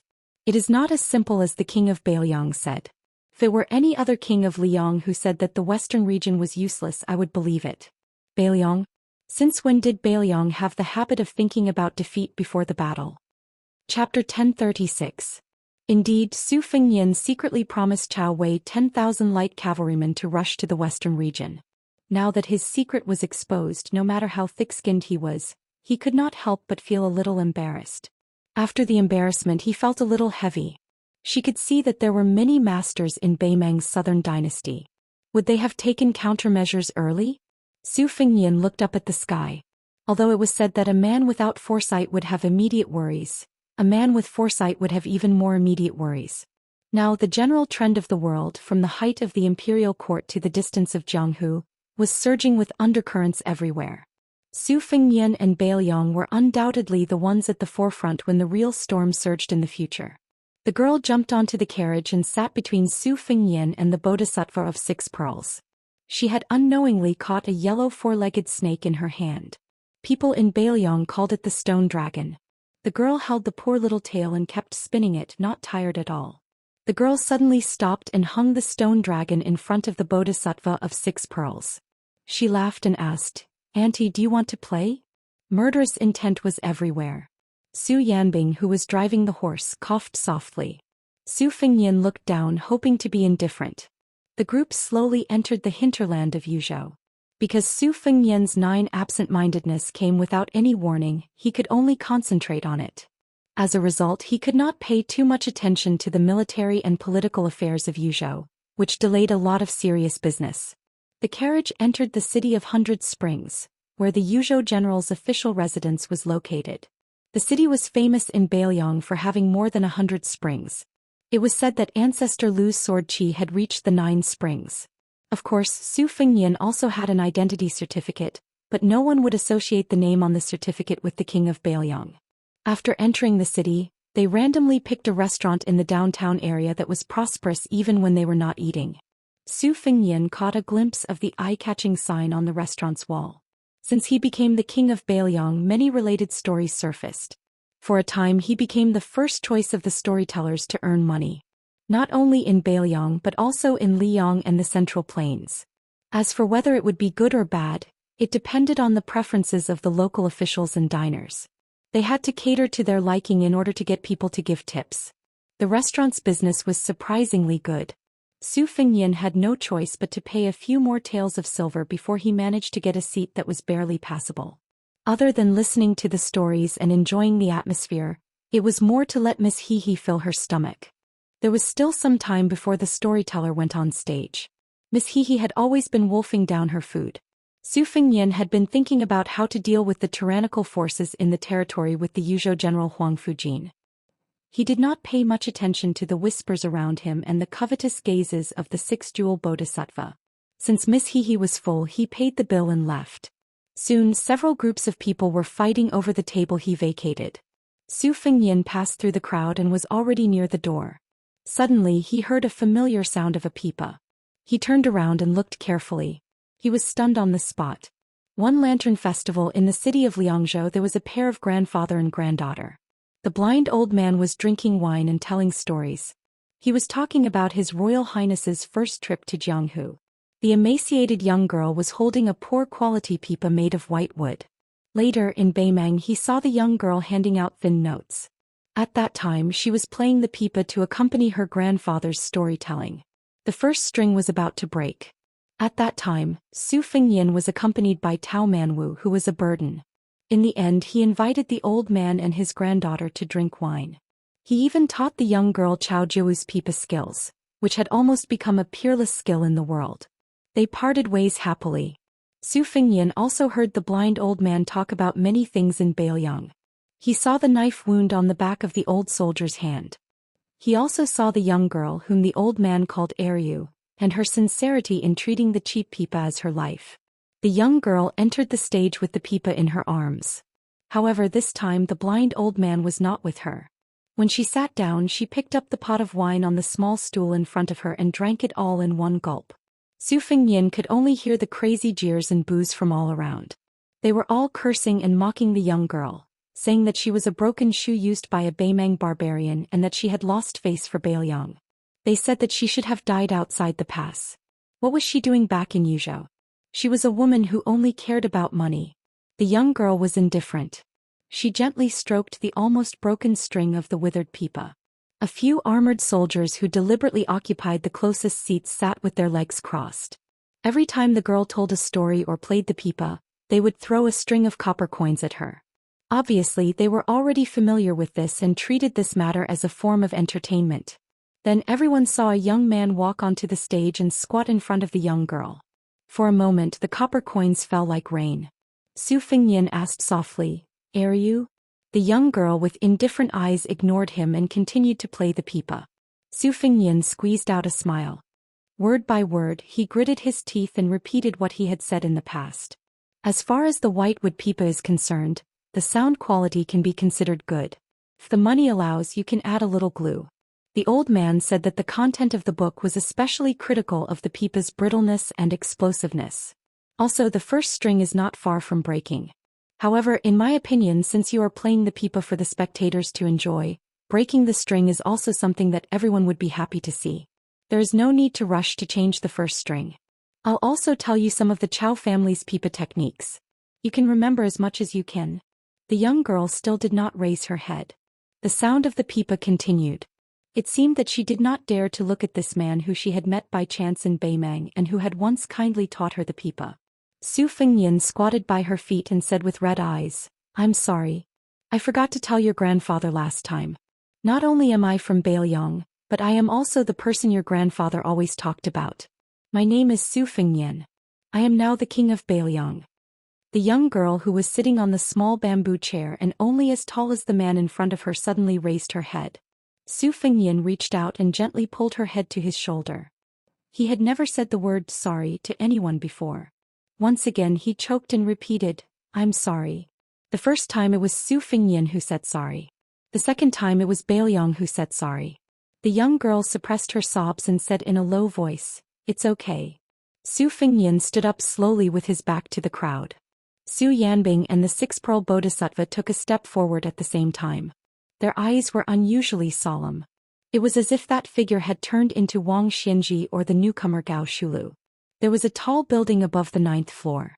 Only then could one call himself a worry-free celestial being.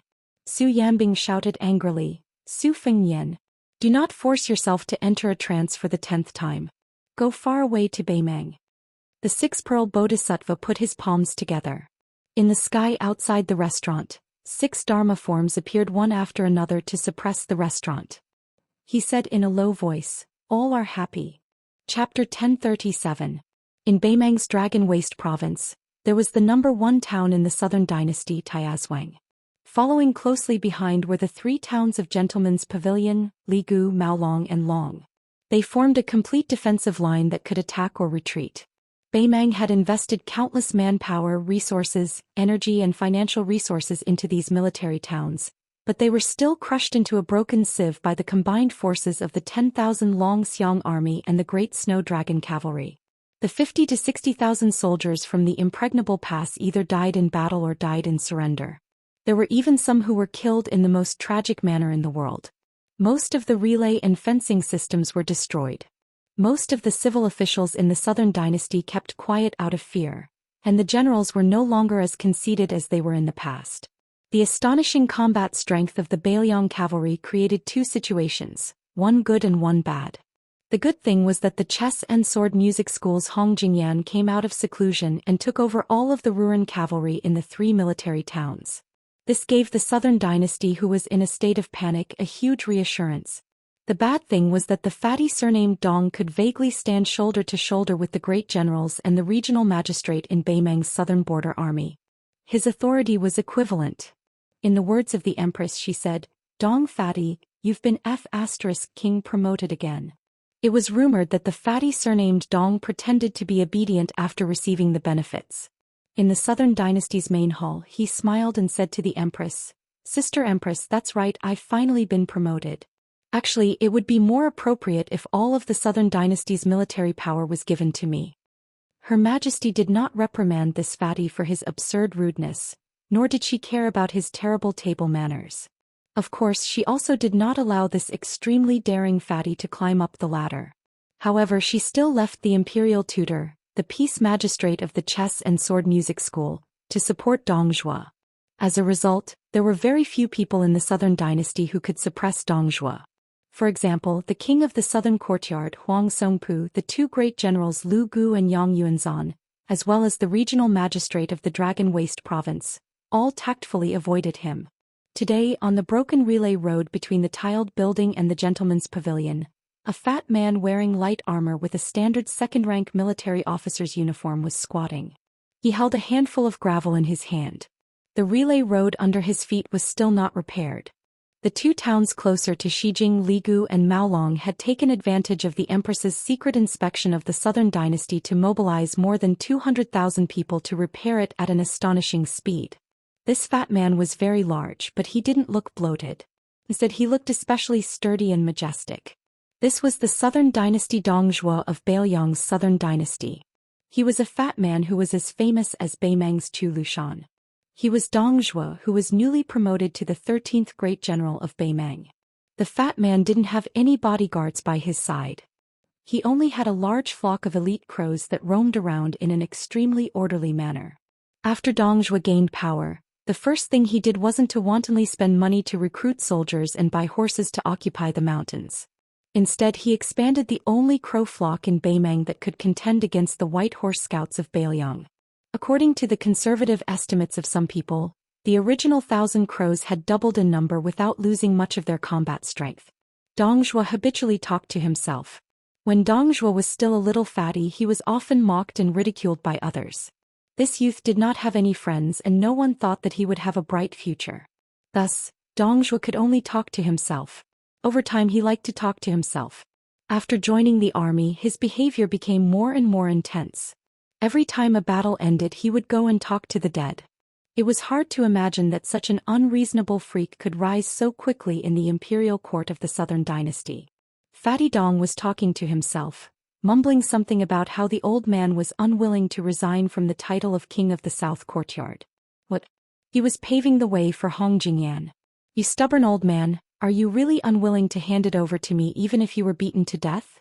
I'm not someone who holds grudges. Besides, we're not at the point where we can't live under the same sky. What are you Huang Songpu afraid of? Don't tell me you want to sell the chess and sword music school a big favor in exchange for a peaceful old age? Dong Zhuo tilted his palm, allowing the gravel to slide down. He sighed. He really did miss his eldest daughter-in-law and his youngest daughter-in-law. However, his eldest daughter-in-law, who was a princess, was currently in a state of chaos. She had to go and stabilize the situation. His youngest daughter-in-law was always thinking about revenge against the new Prince Liang. She was not as cheerful and lively as before. Fortunately, he had a servant girl by his side, which made the haze in this fatty's heart dissipate. Dong Zhuo turned his head, his eyes gentle as he looked at a little girl who was leading a bright red pony in the distance. She was Tao Manwu. She was the orphan of Tao Qianji, who had become sworn brothers with Dong Zhuo after he joined the army. Dong Zhuo did not have any children for the time being, so he wanted to spoil this little girl wholeheartedly. He had even told his two daughters-in-law that even if he had children of his own in the future, he would most likely not dote on them as much. His eldest daughter-in-law had always been kind and understanding. His youngest daughter-in-law, who had entered the Dong family a little later, was so angry that she did not let him sleep in bed for half a year. Dong Zhuo looked at the pitiful Tao Manwu. The little girl, who seemed to be carved from jade, seemed to be humming a little tune. That pony was a playmate that Uncle Dong had found for her. She had always been reluctant to ride it. This time, following Uncle Dong to the south, even the young pony would be able to ride in the spacious carriage. Dong Zhuo stood up, wanting to talk to young Manwu to relieve the boredom. Suddenly, he saw the little girl suddenly turn sideways, staring blankly in a direction. The extremely sensitive Dong Zhuo narrowed his eyes and followed her line of sight. He did not see anything. This fatty was confused and could not figure out what was going on. He did not think too much about it and hurriedly ran over to the little girl. He saw young Manwu raise her arm to wipe her eyes. They were a little red and swollen. He did not know if it was because she had cried or because of the rough wind and sand. Dong Zhuo crouched down and asked gently, "What is it?" The little girl's line of sight shifted slightly and she shook her head vigorously. Dong Zhuo had been with her day and night. How could he not know that she was lying? But what did it matter? Young Manwu did not want to talk, so Dong Zhuo did not ask. He just pressed the tip of his nose with his thumb and made a pig's head to amuse her. The little girl reached out to take Dong Zhuo's finger and helped him rub his face. She said in a serious tone, "Uncle Dong, those big brothers called Crow Palanzi all said that you have become a high-ranking official. You must not fool around anymore." Dong Zhuo laughed and said, "It does not matter. Even if one day Uncle Dong is too old to ride a horse and can't lift a spear, you will still make a face at young Manwu." Tao Manwu squeezed out a smile and glanced into the distance. She said softly, "Uncle Dong, I want to sing that song. Do you want to hear it?" Dong Zhuo laughed heartily. He carried Tao Manwu on his broad shoulders and sat her down. The little girl hummed loudly, "The green grass grows next year, the wild geese go and come back. The spring breeze blows this year, will the young master return? The green grass is green on the green flagstones, the man in green on the green flagstone bridge," humming a Jinling tune. whose daughter lowers her head and smiles. The yellow leaves fall this year year after year. The autumn wind rises next year, will the wife be there? The yellow flowers flow in the yellow river, the yellow flowers in the yellow river city, fluttering yellow butterflies. Whose son's knife is in the scabbard. Dongzhuo sighed in his heart. Young Manwu was probably missing the young master who could not tell whether he was an enemy or a benefactor. Probably influenced by the little girl's song, the Crow Palanzi nearby, who were unparalleled in individual combat, began to hum a little song that belonged to the 70,000 Dong army. The Dong army's men rode their swords, mounted their spears and died by the horse's back. Don't cry your heart out at home, my son will be the Dong army's man again. Young Manwu sat on Dongzhuo's shoulder and looked somewhere. She hesitated for a moment and with red eyes she quietly waved her slender arm as a farewell. Chapter 1038. The Ruren Mountains were a vital natural barrier for Beimang's southern dynasty. With Mount Bubang as its core, it also had 3 military towns, Zhou Xian, Laohuai and Wuchuan. At its peak, it did not have more than 90,000 Ruren cavalry, but it was also a mighty army whose name shook the world. Last year in the Battle of Liangmang, the Ruren cavalry did not participate because of the sudden death of Mount Bubang's 5th raccoon. The southern dynasty officials firmly believed that even if this powerful force faced off against Beiliang's Longxiang army, they had a 50-50 chance of victory. Mount Bubang was still Mount Bubang with the strange surname of Diwu. However, the Ruren cavalry followed the master of Gongluzi, surnamed Hong. Beimang did not place as much emphasis on birth as the Central Plains, but they revered martial prowess more. Hong Jingyan, who was originally the 4th most powerful person in the world, became the master of the Ruren Mountains without any disturbances. Gongluzi, who had suppressed Mount Bubang by himself, had never climbed the mountain to visit the surname of Diwu. He rarely even appeared near Mount Bubang. This was especially so when Diwu's daughter, the wife of Beimang's 13th general Dongzhuo, assumed command of the heavily weakened Mount Bubang. There were people who said that Hong Jingyan would never climb the mountain again in order to avoid suspicion. The endless Ruren Mountains were filled with wheat at the foot of the mountains. When they arrived, there was still some time before the summer wheat harvest, so the scenery was still the same. A strong wind suddenly rose and the wheat swayed in the wind. A slender, stalwart man appeared at the edge of the wheat field without any warning.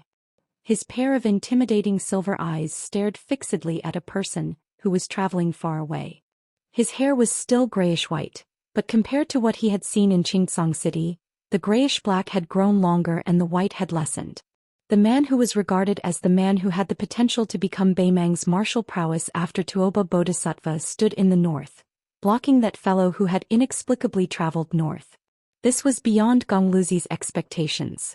In the eyes of the blind Hong Jingyan, no matter how powerful the Beiliang cavalry was, they were still limited by Beiliang's innate lack of geographical advantage. Only Beimang could go south, but there was absolutely no chance for Beiliang to go north. Therefore Hong Jingyan had never thought that there would be a day when that person could lead troops to invade the Ruren Mountains. Whether or not they could defend the northwest gate of the Central Plains depended on Beimang's patience. When Hong Jingyan saw him, he thought of the man who used a spear and was bestowed with the surname too. Not long ago, when he was escorting Zhong Liang back to Beimang, the proud and arrogant Hong Jingyan had actually allowed the other party to gain the upper hand. This made Gongluzi, who had always only cared about Wang Xianji and the Beimang god of war Gongluzi, whose state of mind was inevitably subtly damaged. It was so subtle that Hong Jingyan had to defeat the few masters of martial arts like Dong Tai and Deng Mao before he could recover to the peak of his former state. If it were in the past, Hong Jingyan would have tried to intercept and kill this person on the spot when he saw that this person was mentally wandering. But now Hong Jingyan had to worry that this person was just an extremely tempting bait, and that Wang Xiu, whose real name was Lu Yanbing, was waiting for the fatal blow in the dark. The young, celestial being, who was mentally wandering, shuttled through the green wheat field. Wherever his mind and body went, he was not arrogant enough to get close to the murderous Gongluzi. Standing in the wheat field 1,000 feet away, he reached out to stroke the wheat that had not yet formed ears and added fuel to the fire. He laughed and asked, "After being defeated by Luo Yang and Su Yanbing, have you, Hong Jingyan, fallen to such a miserable state? You don't even dare to make a move? With your state of mind, not to mention the invincible Wang Xianji, I'm afraid that in less than a year even I won't be a match for you." Hong Jingyan said flatly. What's the point of arguing? Their voices were not loud, but they were clear to each other's ears. The young man who was mentally wandering nodded and said with a smile, your talent is too high. You always feel that it's only right for you to be number one in the world.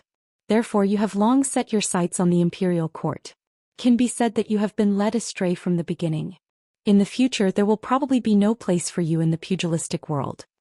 Hong Jingyan sneered. Su Fengyan, even if you can mentally wander and attempt to integrate the three sects, taking the opportunity to touch the threshold of being a land immortal, do you really have the right to judge me?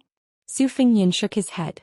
His eyes leaped past Hong Jingyan and looked towards the north of the Ruin Mountains. I'll wait for you to lead the Ruin cavalry to their deaths. Now let me lead the way. Hong Jingyan's lips curled up. You also know that you have been targeted by me. If I don't move, you won't be able to head north? Su Fengyan, since when did you have such self-awareness? The young man who had one foot in the realm of heavenly phenomenon and the other in the realm of land immortals spread his hands. Two sabers, a crossing the river pawn and a springtime thunder, were unsheathed from Su Fengyan's waist thousands of miles away. They were instantly grasped in his hands. It looked like Hong Jingyan's refusal to give way meant that it was just a battle. It was up to Hong Jingyan, who had already tasted defeat twice in his life, to see if he believed that he would not lose a third time. Hong Jingyan frowned before his brows relaxed. He turned his body and gestured for the young man in his line of sight to continue heading north. Bailiang was nothing in his eyes. The great king of the northern courtyard that Murong Baoding had promised was nothing in his eyes. What was a mere Su Fengyan? Su Fengyan disappeared in a flash, leaving behind a laugh. The sarcasm hammered heavily on Hong Jingyan's heart. Hong Jingyan, whose heart was as firm as a rock, was not affected by Su Fengyan's laughter. He just stood there in a daze and asked himself, I can't take care of the world's number one and the ruler of the world at the same time? On the square of the palace where the Taiping Order of Beimang had arranged for the Empress, a fleeting figure appeared out of thin air. The imperial city was shaken. The figure ascended to the sky step by step and walked to the top of the palace. He stood with his hands behind his back as if he was looking at Tai and city from afar. A moment later he disappeared. The Empress, who had rushed over after hearing the news, raised her head and looked at the place where the person had been standing. She was not angry but had a slightly sympathetic expression. She laughed softly and said, Silly child, the general trend is irresistible. Even if Beimang can't take over the entire Central Plains, a small Bailiang is not a problem. So what if you are unrivaled in the world by luck? At most you will become the second Chao Chongqing. The border of Yuzhou was barren and desolate. However, the more barren and desolate it was, the harder it was to work. There was no room for slacking. Otherwise, how could they dig out food from the gaps between God's teeth to survive? There was a family of 5 to 6 men of 3 generations working in the oasis. Regardless of age, they were all sweating profusely. Right now, almost all of northern Liang knew that the northern Mang army was about to invade the south. The wealthy families had already begun to move quietly, moving their valuables to either the east or the south. However, the number of wealthy people who had the ability to avoid disaster was always in the minority. Poor people like this family were still in the majority. They could only resign themselves to their fate. Wherever the fields were, they could only stay there, guarding their crops, guarding their harvest. They could only hope that the young vassal king could really help them withstand the tide of attacks from the northern Mang cavalry. In fact, the old man didn't have too many regrets. After all, he had lived a peaceful life for more than 20 years. However, he was still worried about his children. A white-haired old farmer looked at his grandson who was working with his elders and couldn't help but grin. This child learned from his father and his father learned from him. Both of them had a headache just looking at the words on the books. However, the old man still felt that it was good to learn one more word for one more day. It wasn't a waste of money. The old man stroked his grandson's little head, which was reddened by the increasingly scorching sun, and asked him to take a rest in the shade. The child chuckled and trotted to the edge of the field to slack off. However, he seemed to have seen a handsome child. However, when he rubbed his eyes, the handsome child disappeared. When he rubbed his eyes again, he saw the handsome child again. This made the child confused. It was not until the man came to his side and sat on the ground that the child was sure that he had not seen a ghost during the day. The simple child plucked up his courage and asked, "Do you want some water?" The figure who gathered in the south and dispersed in the north smiled and shook his head. He looked at the figures in the field who were facing the yellow soil with their backs to the sky and asked softly, "Will the harvest be good this year?" The child was stunned and said naively, "The snow is heavy at the end of the year. It should be good." The child smiled and asked, "Did anyone in your family join the army?" The child said embarrassedly, "No. My father wanted to go before but he wasn't chosen." As if he was afraid of being looked down upon by the child beside him, the child said with a serious face, "When I'm older I'll definitely go. I'll kill the northern barbarians and earn a lot of money to send home. Yes, and protect our family. Also, let me tell you something. Hey child, don't tell anyone else. Our village's Ame is very pretty, but she has always ignored me. When I grow up I'll definitely marry her because her sister married a soldier at the border.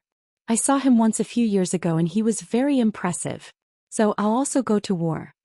The child nodded. The two of them took a break from work and looked into the distance. When the child finally came to his senses, the child beside him had already left. The child jumped up and shouted to his grandfather, "I saw an immortal." The old man smiled and straightened his back. He wiped his sweat and murmured, "This child." Chapter 1039. At first the people in the restaurant were a little afraid of the young man with the saber. However, when he got up he did not seem to be angry. He just foolishly held the pipa and stood beside the storyteller. Naturally, they thought of him as an embroidered pillow who wanted to save the beauty but did not have the strength to pull out his saber. Such a timid young man from a rich family was rare in Baelyang. Most of the soldiers who threw money at him had some family background. Otherwise, they would not have dared to come to the restaurant to drink, eat, and listen to storytellers while they were on duty. Moreover, they were the soldiers in charge of monitoring whether the young man broke the law. It could be said that if the young man dared to pull out his saber, they could capture him, whip him dozens of times and throw him into prison.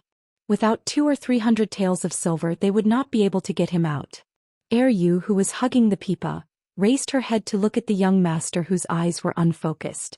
Even though his appearance had changed, she was certain that he was him, the young master who had traveled the northern Mang and sat at the same table as her grandfather.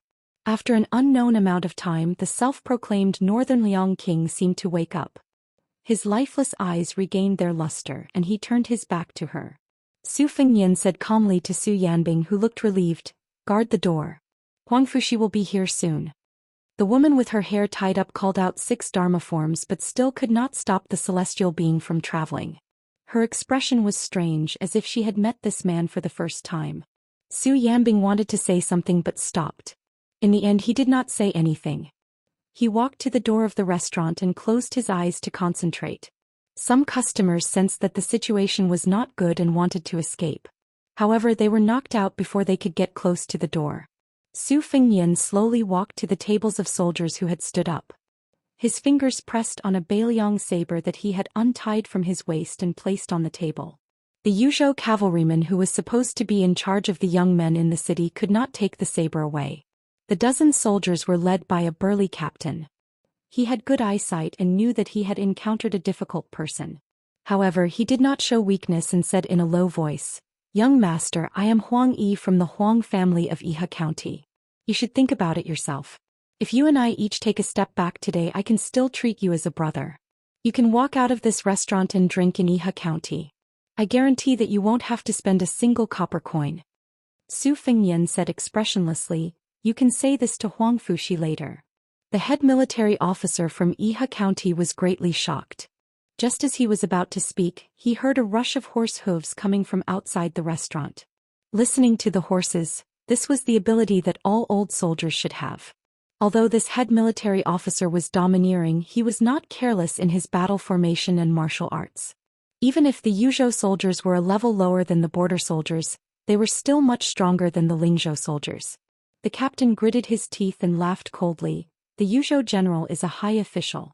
However, my father had followed Great General Yen for many years. He is not someone that Huangfushi can offend." Su Yanbing allowed Huangfushi, who was wearing the uniform of a general without any armor, to walk into the restaurant. This was the second time he had seen the Baelyang King today. He did not say anything, prostrating himself on the ground and kowtowing. Su Fengyan raised the ordinary Baelyang blade. Ignoring the restaurant full of shocked customers, He walked in front of Huang Fuxi and asked, "I will only ask you one thing. Do you know about the restaurant?" Huang Fuxi lay on the ground and said with a trembling voice, "The official residence is only 3.5 streets away from here. I have heard about it.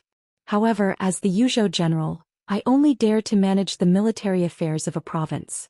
I do not dare to cross the border and interfere with the government affairs of a province." Su Fengnian smiled. "You are truly a competent general who abides by your duties. This king can't be worried about handing the military power of Yuzhou to you." The Yuzhou general, who was of primary third rank and had power that could not be any more powerful, lay on the ground without daring to breathe loudly. Su Fengnian extended a leg and directly stepped on Huang Fuxi's head that was pressed against the cold ground. With a bang, the nearby spectators all saw blood flow out from where the Yuzhou general's face touched the ground. However, this general who had once appeared on the stage at the great reading of the gourd in early spring still did not move. Su Fengnian looked coldly at the back of Huang Fuxi's head and muttered to himself, "I have given you power. Since you do not dare to offend people, this king can do it himself." Su Fengnian suddenly extended an arm. Before Huang Yi, the commandant who did not have the time to kowtow to the king of Bailiang, his robust body was involuntarily pulled forward and he stumbled. The Bailiang blade was unsheathed and a head appeared on the ground. Su Fengnian casually pushed away the headless corpse that was falling forward. Those soldiers who knew that they had encountered the new king of Bailiang did not dare to draw their blades against him even if they were beaten to death. The status of the king of Bailiang was enough to make them not dare to move. Moreover, the king of Bailiang, who had secretly visited the capital of Yuzhou in disguise, was said to be a top expert who had personally slaughtered the 5th raccoon of Mount Bubang. Their family background was not as good as that of Huang Yi, so they did not have any life-saving talismans. Therefore they could only kneel down and beg for mercy. Su Fengnian raised the Bailiang blade. The blade was as bright as a mirror. Although it had not yet been replaced with the 6th-generation cold blade nicknamed Great-Grandson, it was still worthy of being called the sharpest war blade in the world. As Su Fengnian's 2 fingers swiped across, the heads of those kneeling soldiers fell to the ground one by one. Including Huang Yi, who was the first to suffer, the 16 soldiers were all dead. Su Fengnian sheathed the cold blade in his hand and tossed it to Huang Fujin's side. In passing he said, "You can continue to kneel." Then he said to Su Yanbing, "Call in Yozhou's Deputy General Lu Dian."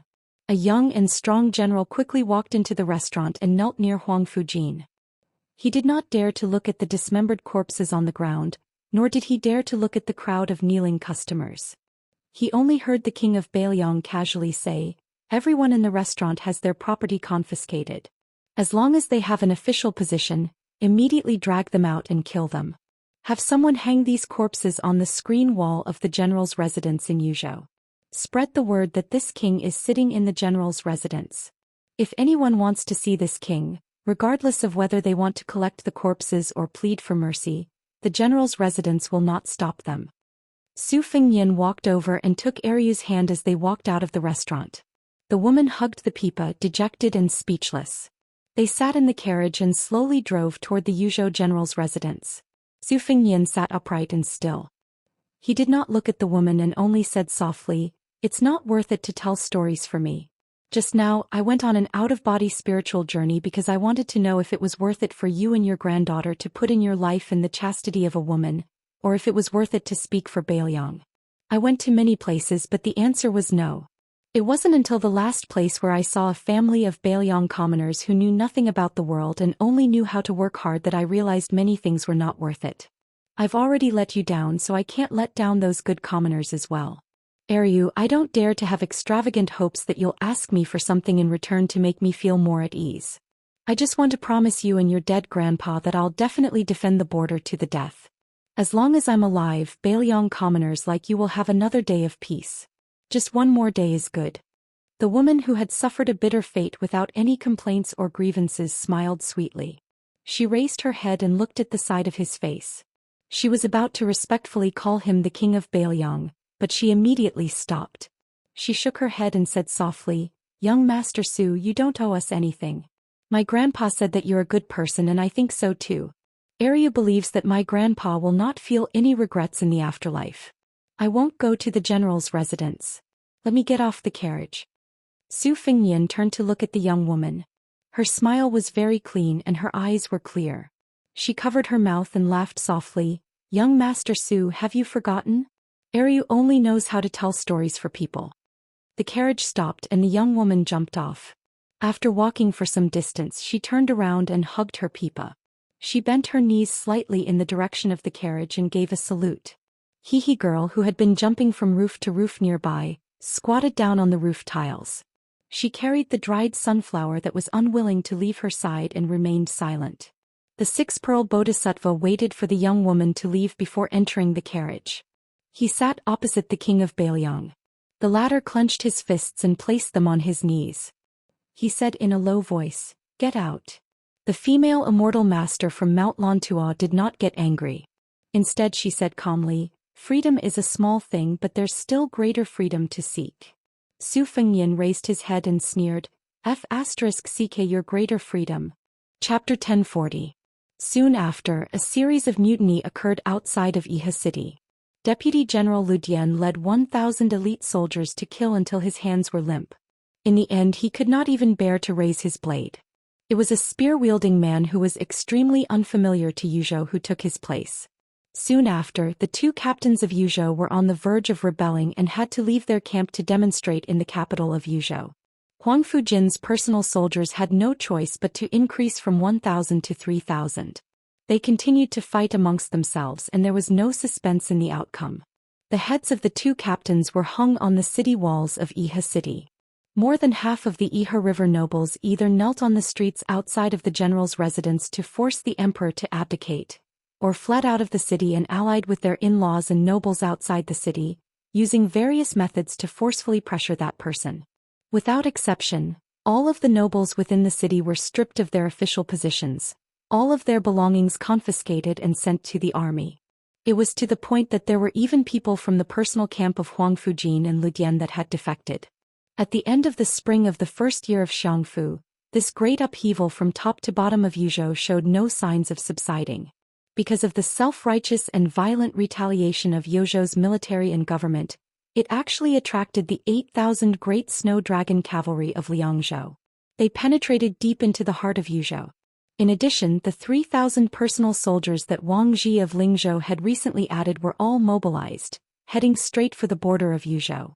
Not to mention the Tongmen Pass captain Xen Yinma, who had never left his seclusion, also led 6,000 elite cavalry out. Apart from this, Bailiang Protector General Chu Lushan personally mobilized troops, ordering Ningame to lead half of the Iron Stupa heavy cavalry and 2,000 white feather crossbow cavalry to set up camp on the west side of Yuzhou, eyeing covetously like a tiger watching its prey. If one said that Huaihua Great General Zhong Honggu was once the shadow master of more than half of Lingzhou, then Yuzhou, from the border army to the army within its borders, could be considered the personal bodyguards of Great General Yan Wenluan. Yuzhou, which was said to have 800 general families, the vast majority could be considered the disciples and grand disciples of this old general. Their increasingly fierce resistance finally made an old man overseeing the border unable to sit still. However, he did not muster a large force to lead troops south. Instead, he traveled lightly and noiselessly to Iha city of Yuzhou. The carriage stopped outside the city. The old man, who was blind in one eye, walked alone into the city. Walking on the streets brimming with killing intent, the old man walked all the way to the residence of the general reeking of blood. The old man originally thought that the young madman would arrogantly refuse to meet him or even cleanly capture him, the commander of the Bailiang infantry army, or at the very least hang him out in the cold for several days and nights before letting him in. However, the old man guessed wrong. The young man was sitting alone on the steps outside the residence, as if he had been waiting for him all this time. After Rin Tu's death, the old general, whose prestige in the Bailiang army was unparalleled, questioned, "Su Fengyan, why?" Su Fengyan folded his hands in his sleeves, not looking at Yan Wenluan, who had wanted Su Shao to ascend to the throne. Gazing at the end of the street, he calmly said, "In the past I heard a saying that Lingzhou's surname is Zhong, Yozhou's surname is Yan, and only Liangzhou's surname is Su. Su Shao never took it to heart. I know this. You Yan Wenluan know this, but Zhong Honggu might not know this. This is because when Zhong Honggu heard that the court not only intended to cultivate his son Zhong Qingxin, but also made him a great general, and that as long as West Chu rose up in rebellion, Zhao Shi promised him that he could lead troops for the Duke of Huainan Zhao Ying to take a share of the spoils, so he began to fan the flames in Yuzhou, wanting to drag you down with him so that he could take advantage of the chaos to escape from Bailiang. These days I had the falcons keep an eye on you, but you never made a move.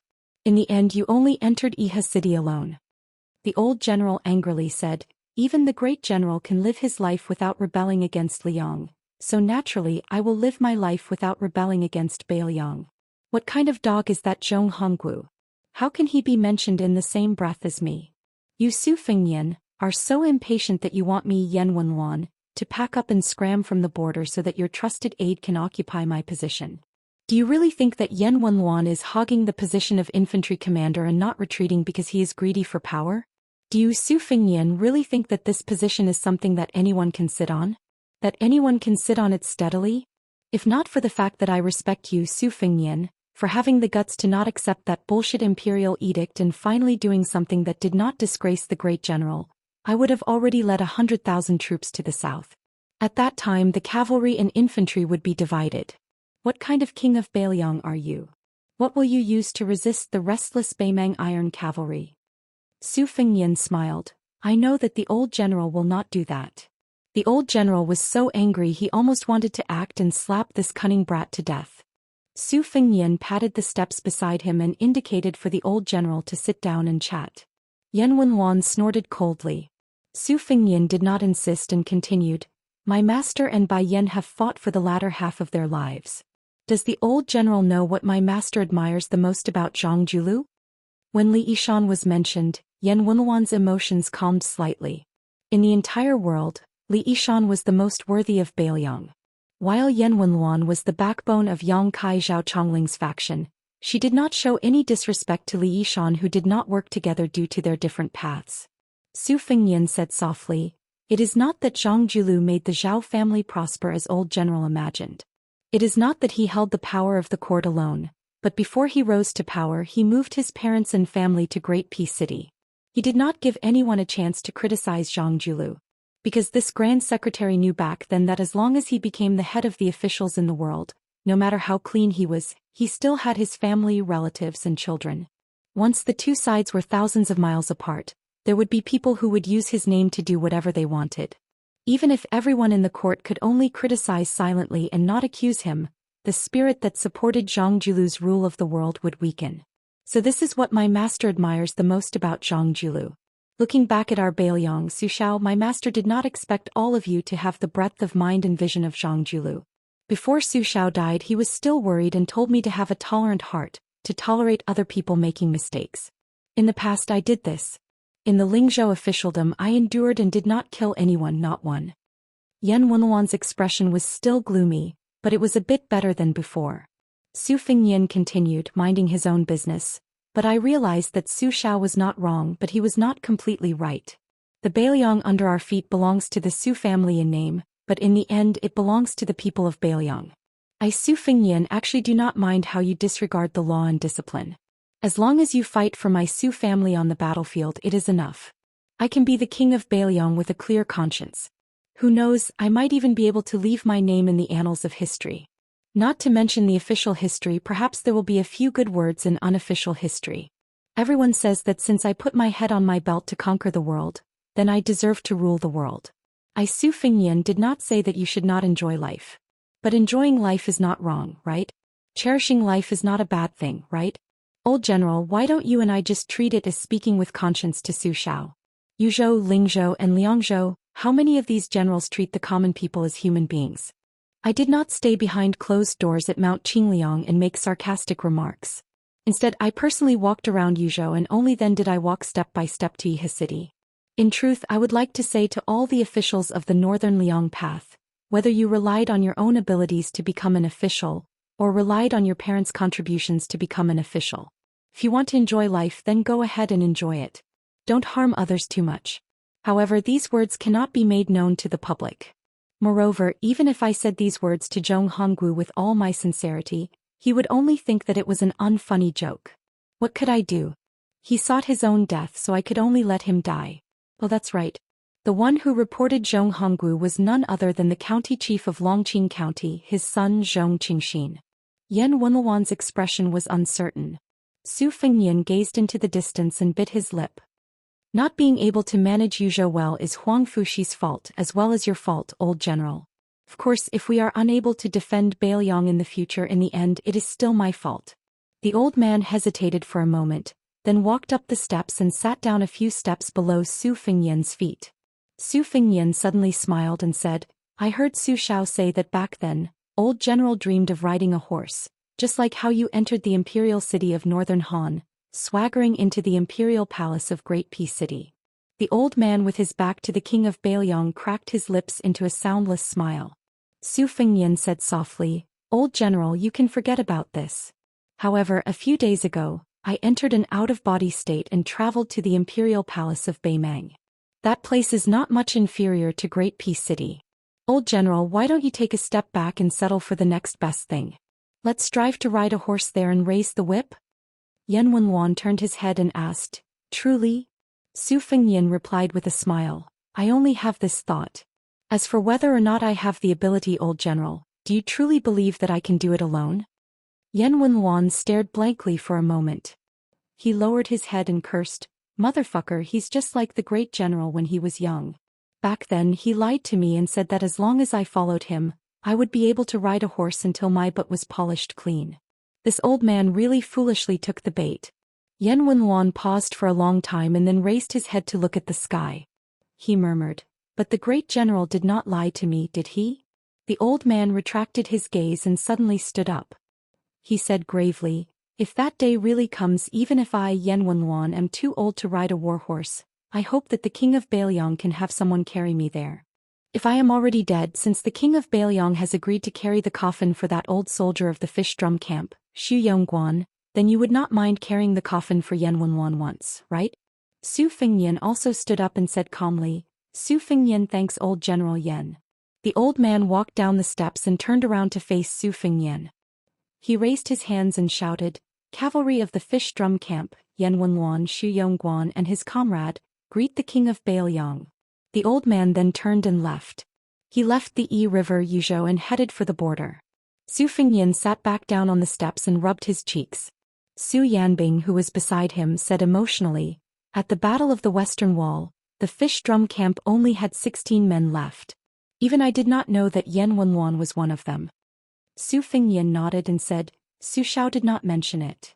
Su Yanbing said, Beimang, why don't you count me in? Su Fengnian laughed and said, It is not like we are snatching a wife. What is there to snatch? Su Yanbing dismissed it with a laugh. He sat down near the king of Beiliang. His eyes were firm as he said slowly, Don't worry. With you here, Beiliang will have more than 300,000 cavalry. The two of them were silent for a long time. The girl had unknowingly sat behind Su Fengnian, and for some reason, the stalk of the sunflower that had been following him like a shadow had disappeared. She rested her chin on her hands and quietly watched his back. Beiliang has millions of households. How many of them are wrapped in iron clothes and withered bones? Su Yanbing began to clap his knees and sing. He was full of passion. Which young man did not envy the green-robed man who walked the Jianghu with a sword? Which young man did not want to fight for fame in the yellow sands? Good man, do not say that the heroes of the world have fallen into your trap. Little lady, don't hide your feelings of adoration deep in your stomach. Come, let's see who is beating the beauty drum. Come, let's see who is the butcher of the Yang realm. Come, let's see who will fight for the throne with me. Hashtag fight for the throne. Chapter 1041. 3 chapters, 17,000 words. The next chapter will be around noon. The spring rain in Great Peace City had just stopped, and the entire capital seemed to have become much cleaner. No matter how noisy the court was, that was the business of the officials. The common people had to eat and sleep, and most of them had to obediently live their days of waking up early and sleeping late. However, there were some who had nothing to do. However, these people who had been belittled as playboys were also divided into 3, 6, and 9 classes. Those who had the ability to play with courtesans were the first class. Those who played with famous horses and antiques were the second class. Those who were slightly worse off would go play with handmade walnuts. At the very least, they would get a few fish and insects to keep up appearances. However, there was a young man who lived in a shabby alley in the southwest corner of the capital. He was completely out of class. However, since he lived in an alley where the common people lived, it would be strange if he could play with good things. If he wasn't reincarnated well, then he had to accept his fate, right? This young man was like the other common people in the capital with the surname Zhang. He had been given one of the most famous surnames in Liyang, but he couldn't have any great prospects. He didn't do any proper business all day. Other than borrowing money and drinking with women, he only knew how to wander around aimlessly with a pigeon whistle. He couldn't even afford to raise a decent pigeon. If this was in Great Peace City, it would be called that you had to pay attention to the poor even if your face was swollen. Even the poor people who didn't pay attention to anything were disdainful. Zhang Bianguan was this kind of prodigal that everyone looked down on. In the eyes of the neighbors, this guy was lucky that he had accumulated some good fortune in an unknown lifetime to be able to marry a beautiful wife. Zhang Bianguan never knew how to be content. He still refused to stay at home and roll in the sheets with his wife. He only knew how to run outside every day, leaving early and returning late, going out empty-handed and returning home empty-handed. As time went on, even the kind-hearted old neighbors gradually became too lazy to pay attention to him. Not long ago, Zhang Bianguan seemed to have been beaten by someone. His nose was badly bruised and his face was swollen. It had only gone down in the past few days, but he was still laughing and joking around. He greeted everyone he met with a smile, calling uncle and aunt attentively, not caring if other people paid attention to him or not.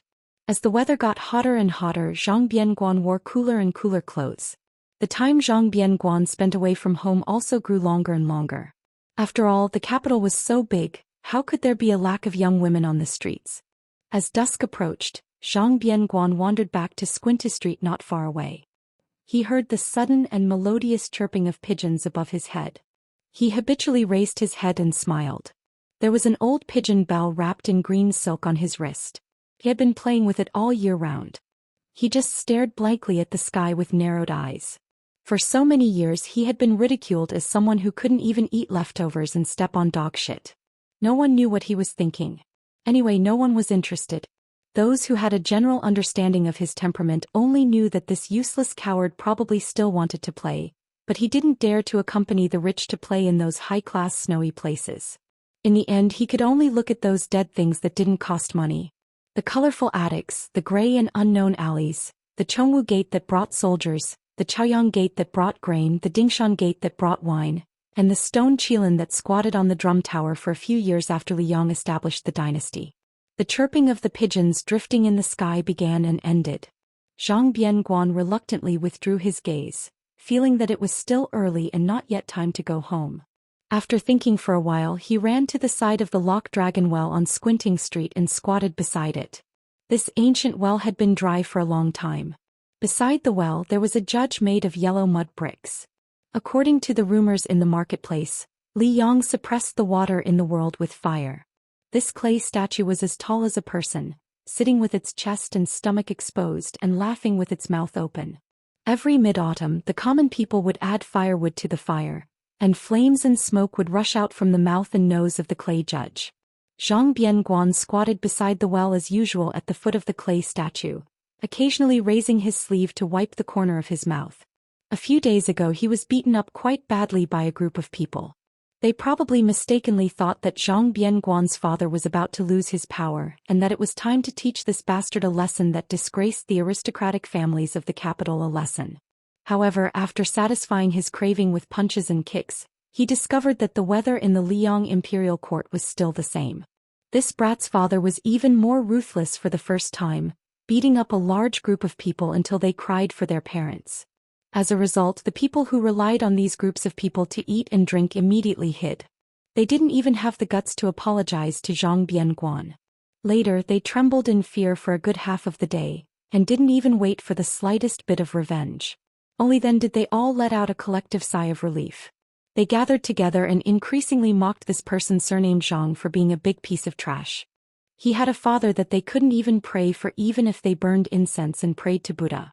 He didn't know how to use the tiger's skin to enjoy his life. He deserved to be treated like a pile of rotten dog shit that even stepping on would dirty his shoes. Zhang Bianguan's only strong point was that his mind wandered thousands of miles away. When he suddenly discovered that there was an elegant young man beside him, he glanced at him and didn't say anything. After waiting for a long time, he finally smiled and asked, "You really didn't come to beat me to vent your anger?" The scholar-like scholar smiled and shook his head. "How would I dare to beat up the son of the Grand Secretary? Besides, if we really fought, I wouldn't be your match. Why would I bring shame to myself? Even if you didn't fight back and let me beat and scold you, I would still be treated as an amusing fool by you." Zhang Bianguan made a sound of surprise. "So you're actually a sensible person? You're not from the capital, are you? With your eyesight, if you're from the capital, you wouldn't even come to see me." The scholar asked, "You admit that you're a smart person?" Zhang Bianguan sneered and said self-deprecatingly, "I'm considered a smart person? Then what would my father be?" The scholar nodded and said, "That's right." Zhang Bianguan lay on the mouth of the well and gazed at the dark and bottomless mouth of the well. He no longer paid attention to this unknown scholar who was boring once he understood things.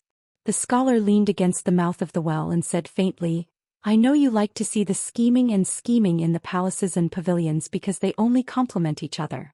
Compared to the harm between people, they are much more amiable and lovable. I also know that when you left the Zhangfu to set up your own household, you planted a peach tree at home. The people of Great Peace City all like to have trees in their yards.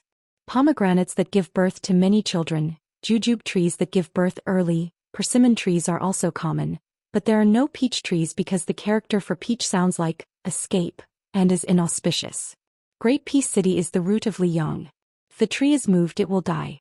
Where can the people of Liyang escape to without Great Peace City? You Zhang Bianguan are not stupid. You planted it for your father, but your father, the Grand Secretary of Liyang, ignored it. He did not escape, so you as his son can only continue to stay in Great Peace City and wait for death. Hopefully in the future you can at least send him off. It would be even better if you could drink at the Qingming festival." Zhang Bianguan calmly made an "oh" sound and continued to look at the mouth of the well. The scholar smiled slightly and said, "You must have guessed that I am that Sun Yin who came from Bailiang to ask Tantanon for an official position." Zhang Bianguan turned his head. "Sun Yin, is it? Then tell me, what exactly is that stone Qilin on the drum tower silently watching the world for hundreds of years waiting for?" Sun Yin had already quietly entered the secretariat and successfully attached himself to the towering tree that was Tantanon. Although he was just a small official, since he had entered Master Huan's discerning eye, wasn't his meteoric rise just around the corner? The few people who understood this point long ago, but the vast majority of muddle-headed people would not remain muddle-headed. Sun Yin met the blue-eyed young son's gaze and shook his head. "How would I know what a stone Qilin is waiting for? In any case, it's not waiting for the wind to blow and the smoke of war. In the end, the people are in a terrible situation. If it's only exchanged for people wearing dragon robes, is it fun?" Zhang Bianguan laughed and stroked his stubbled chin. "It's not fun." Zhang Bianguan sat shoulder to shoulder with Sun Yin.